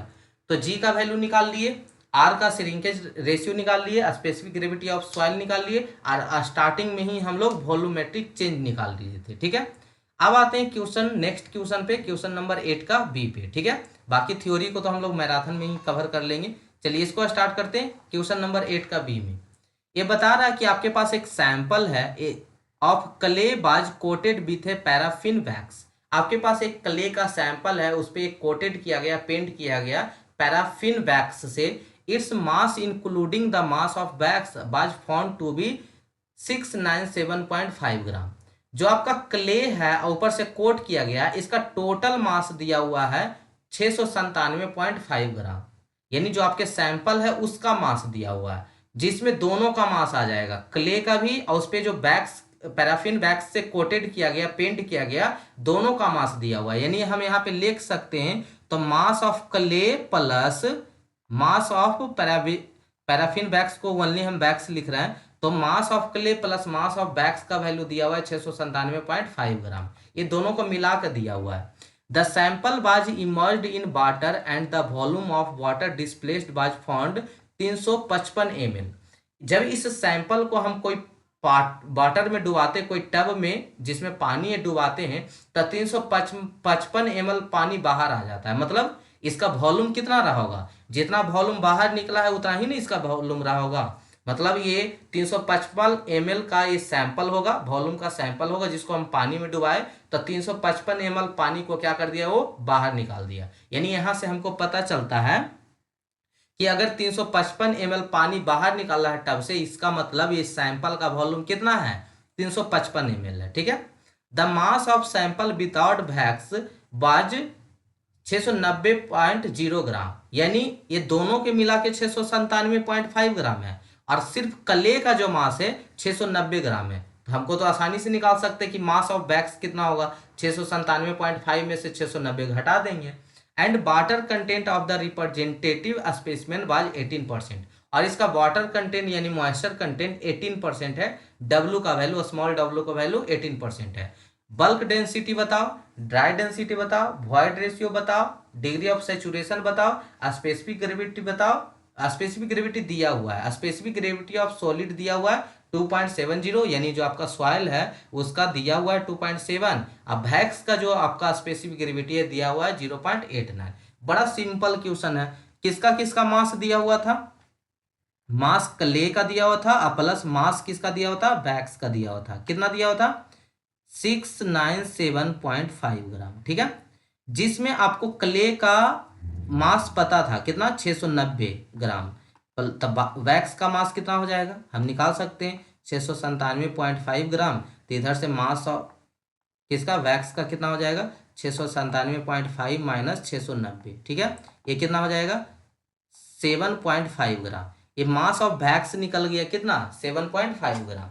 Volume भी आपका दिया हुआ था, दोनों का वॉल्यूम मिला के था, volume of clay plus volume of wax दिया हुआ था कितना, 655 ml, 655 ml, ठीक है। यहां तक क्लियर है। वाटर कंटेंट आपका दिया हुआ था 18%, ठीक है, 18% यानी 0.18, ये आपका वाटर कंटेंट है। स्पेसिफिक ग्रेविटी ऑफ सॉइल और बैक्स दोनों दिया हुआ था। अगर हम सॉइल को एस से डिनोट कर दे तो 2.70, अब बैक्स से बैक्स को डब्ल्यू से डिनोट कर दे तो ये हो जाएगा 0 पॉइंट कितना दिल था, 0.89, ठीक। इवेंट डाटा हम लोग लिख लिए। क्या क्या दिया हुआ था आपका, मास क्ले का भी दिया हुआ था ना, इसको यहाँ पे लिख देते हैं। मास क्ले का कितना दिया हुआ था, 690 था, 690 ग्राम, ये आपका मास ऑफ क्ले दिया हुआ था। मास ऑफ बैक्स निकल गया, मास ऑफ बैक्स निकल गया। वॉल्यूम नहीं निकला है अलग अलग, वॉल्यूम दोनों का एक के में इंक्लूड है। Volume of clay plus volume of wax 355 ml, ठीक है। क्वेश्चन क्या पूछा है, पहले क्वेश्चन पे ध्यान देते हैं। बल्क डेंसिटी पूछा है, ड्राई डेंसिटी पूछा है, वॉइड रेशियो पूछा है, डिग्री ऑफ सेचुरेशन पूछा है। बल्क डेंसिटी क्या होता है, total mass by total volume. Bulk density हो जाएगा total mass by total volume. तो हम मास निकाल लेंगे, अलग अलग तो निकला हुआ ही है मास, हमको अलग अलग वॉल्यूम चाहिए। तब क्ले का और बैक्स का दोनों का अलग अलग वॉल्यूम कैसे निकलेगा अभी बता रहे हैं। बस अभी ये सुनिए कि आपको चाहिए क्या। तो हमको चाहिए वॉल्यूम जो है क्ले का और वॉल्यूम है जो वैक्स का सेपरेट चाहिए, अलग अलग चाहिए। लेकिन जो दिया है दोनों एक के में दिया है 355 ml, ठीक है। तो हम इसको सेपरेट करेंगे। बस अभी सिर्फ देखिए कि बल्क डेंसिटी क्या होगा, मास बाई वॉल्यूम। अलग अलग निकाल देंगे दोनों का, पुट कर देंगे वैल्यू, दोनों के लिए बल्क डेंसिटी हम फाइंड आउट कर सकते हैं। जैसी बल्क डेंसिटी निकल जाएगा ड्राई डेंसिटी निकाल लेंगे, bulk density divided by 1 plus water content. फिर वॉइड रेशियो भी निकाल लेंगे, डिग्री ऑफ सेचुरेशन भी निकाल लेंगे, ठीक है। यानी पहला हम लोग का काम क्या होता है कि वॉल्यूम निकालना, सेपरेट करना। जैसे यहाँ पे मास दिया हुआ था क्ले का बैक्स का 697.5 ग्राम, और आपको बता दिया था कि क्ले का जो मास है 690 ग्राम है। तो मास निकाल लिए थे वैक्स का 7.5 ग्राम। तो मास ऑफ क्ले 690 ग्राम और मास ऑफ वैक्स 7.5 ग्राम। लेकिन वॉल्यूम अभी तक हमको नहीं पता चला था कि क्ले का कितना होगा और वैक्स का कितना होगा। बट इतना मालूम था कि दोनों को ऐड करके जो सैंपल था हम वाटर में डाले थे, तो वाटर कितना डिस्प्लेस्ड किया था, 355 ml। यानी वो उसका सैंपल का वॉल्यूम कितना होगा, टोटल 355 ml। वाटर कंटेंट 18% दिया हुआ था। स्पेसिफिक ग्रेविटी सॉलिड का और वैक्स का दिया हुआ था, इसका 2.70 और इसका दिल था 0.89, ठीक है। अब यहाँ पे आपको क्या चाहिए, जैसे हमको निकालना होगा बल्क डेंसिटी, तो क्या होगा, मास बाई वॉल्यूम होगा, है ना, मास by volume, total mass by total volume. अगर हम क्ले के लिए निकालेंगे तो क्ले का मास ऊपर पुट करेंगे, क्ले का वॉल्यूम नीचे पुट करेंगे। तो हमें अलग अलग वॉल्यूम मालूम रहे तब ना, मास तो हमको मालूम है, हम वॉल्यूम निकालना चाहते हैं। तो वॉल्यूम यहाँ से निकालते हैं, स्पेसिफिक ग्रेविटी से निकल जाएगा। स्पेसिफिक ग्रेविटी ऑफ बैक्स दिया हुआ है, कितना दिया हुआ है, 0.89। फॉर्मूला क्या होता है, density of wax to the density of water, यही होता है डेंसिटी स्पेसिफिक ग्रेविटी का formula. Density of water to the density of wax to the density of water, जिसका निकालना रहता है उसको ऊपर रखते हैं और हम यूनिट इसका डेंसिटी ऑफ वाटर से डिवाइड कर देते हैं। मेरा क्या निकल जाता है, स्पेसिफिक ग्रेविटी, ठीक है। तो स्पेसिफिक ग्रेविटी हमें मालूम है 0.89। ये क्या क्या हो जाएगा, डेंसिटी ऑफ बैक्स कितना हो जाएगा, और density of water, density of water जो होता है ग्राम पर ml में 1 होता है, ठीक है। तो यहां से हम लोग डेंसिटी ऑफ बैक्स निकालेंगे, कितना हो जाएगा, density of wax equal to 0.89। अब डेंसिटी ऑफ बैक्स क्या होता है, डेंसिटी क्या होता है, मास बाई वॉल्यूम होता है। तो मास किसका, बैक्स का, अब वॉल्यूम किसका, बैक्स का, इक्वल टू 0.89। क्योंकि हम डेंसिटी ऑफ बैक्स निकाल लिए 0.89, और डेंसिटी जो होता है मास बाई वॉल्यूम होता है, किसका, वैक्स का निकाल रहे हैं तो वैक्स का ही रखेंगे। मास तो वैक्स का पता हो गया था 7.5, और डिवाइडेड बाई वॉल्यूम यहाँ से निकल जाएगा वैक्स का। अब आया समझ में 0.89।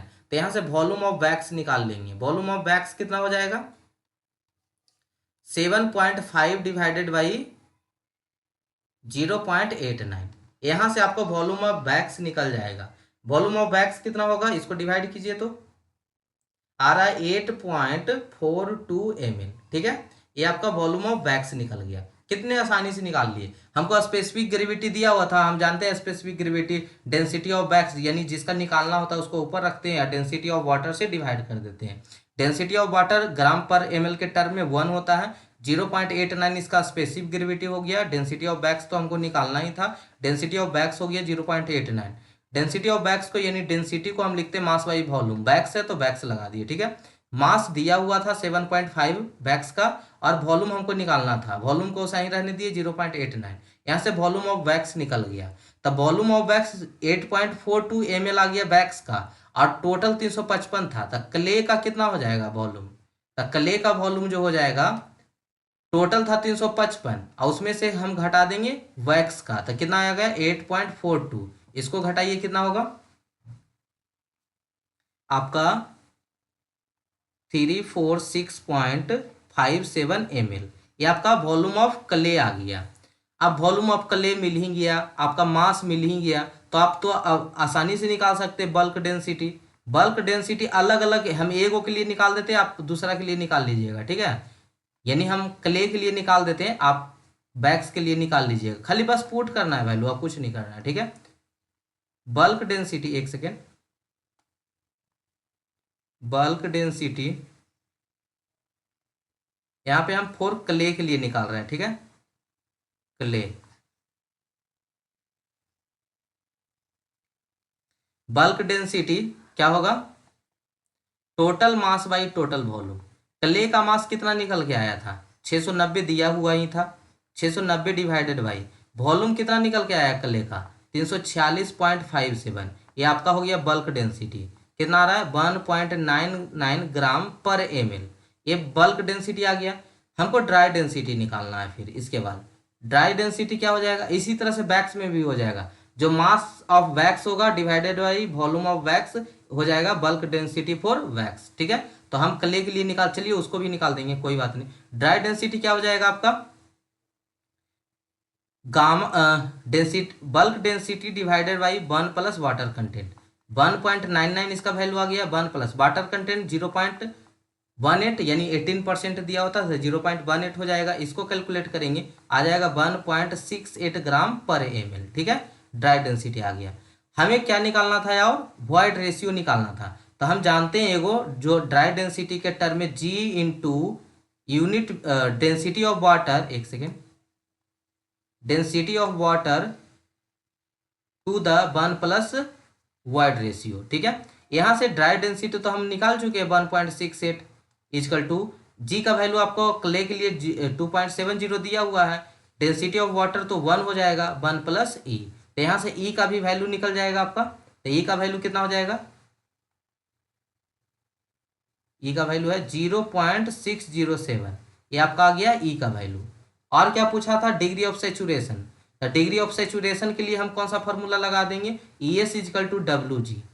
ई का वैल्यू 0.607, हमको तो डिग्री ऑफ सेचुरेशन एस का वैल्यू पता है, निकालना है। वाटर कंटेंट 0.18 दिया था और आपका जी का वैल्यू 2.70 था।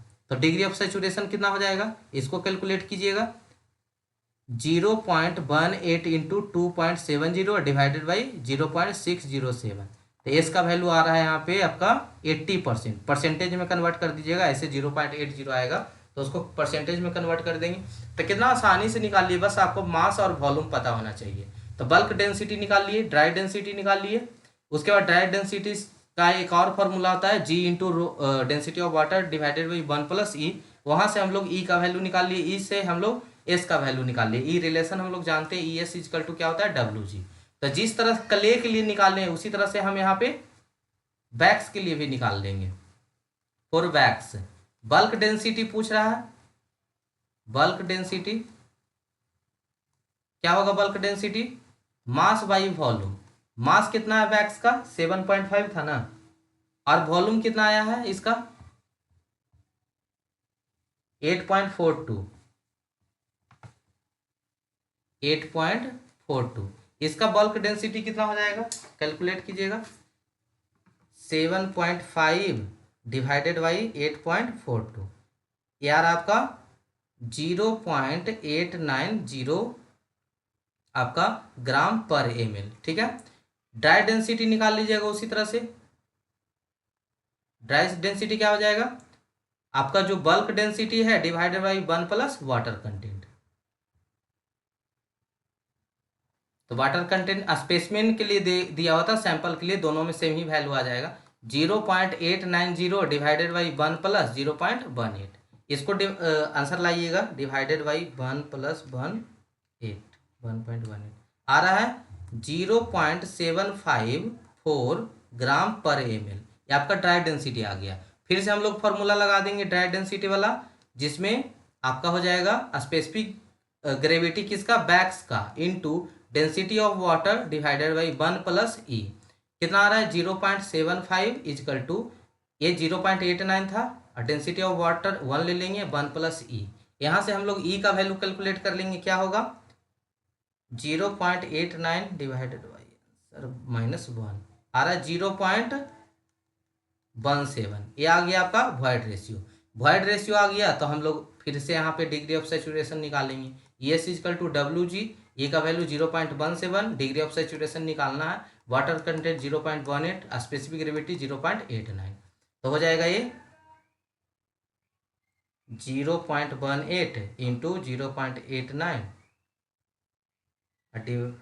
डिवाइडेड बाई आंसर आ रहा है आपका 89%। डिग्री ऑफ सैचुरेशन कितना आ रहा है 89.48%। ठीक है, ऐसे वैल्यू आएगा 0.8948, उसको परसेंटेज में कन्वर्ट कर लीजिएगा 89.48% आ जाएगा। तो ये आपका न्यूमेरिकल कंप्लीट हुआ 8 का भी। अब 9 में क्वेश्चन है, 4-5 वो क्वेश्चन देता है छोटा छोटा, अब बोलता है इसको एक्सप्लेन करो, डिराइव करो। तो चलिए हम लोग मैराथन में इस चीज़ को कवर कर लेंगे। तो यहाँ पे आपको क्वेश्चन नंबर 8 का भी कंप्लीट हुआ।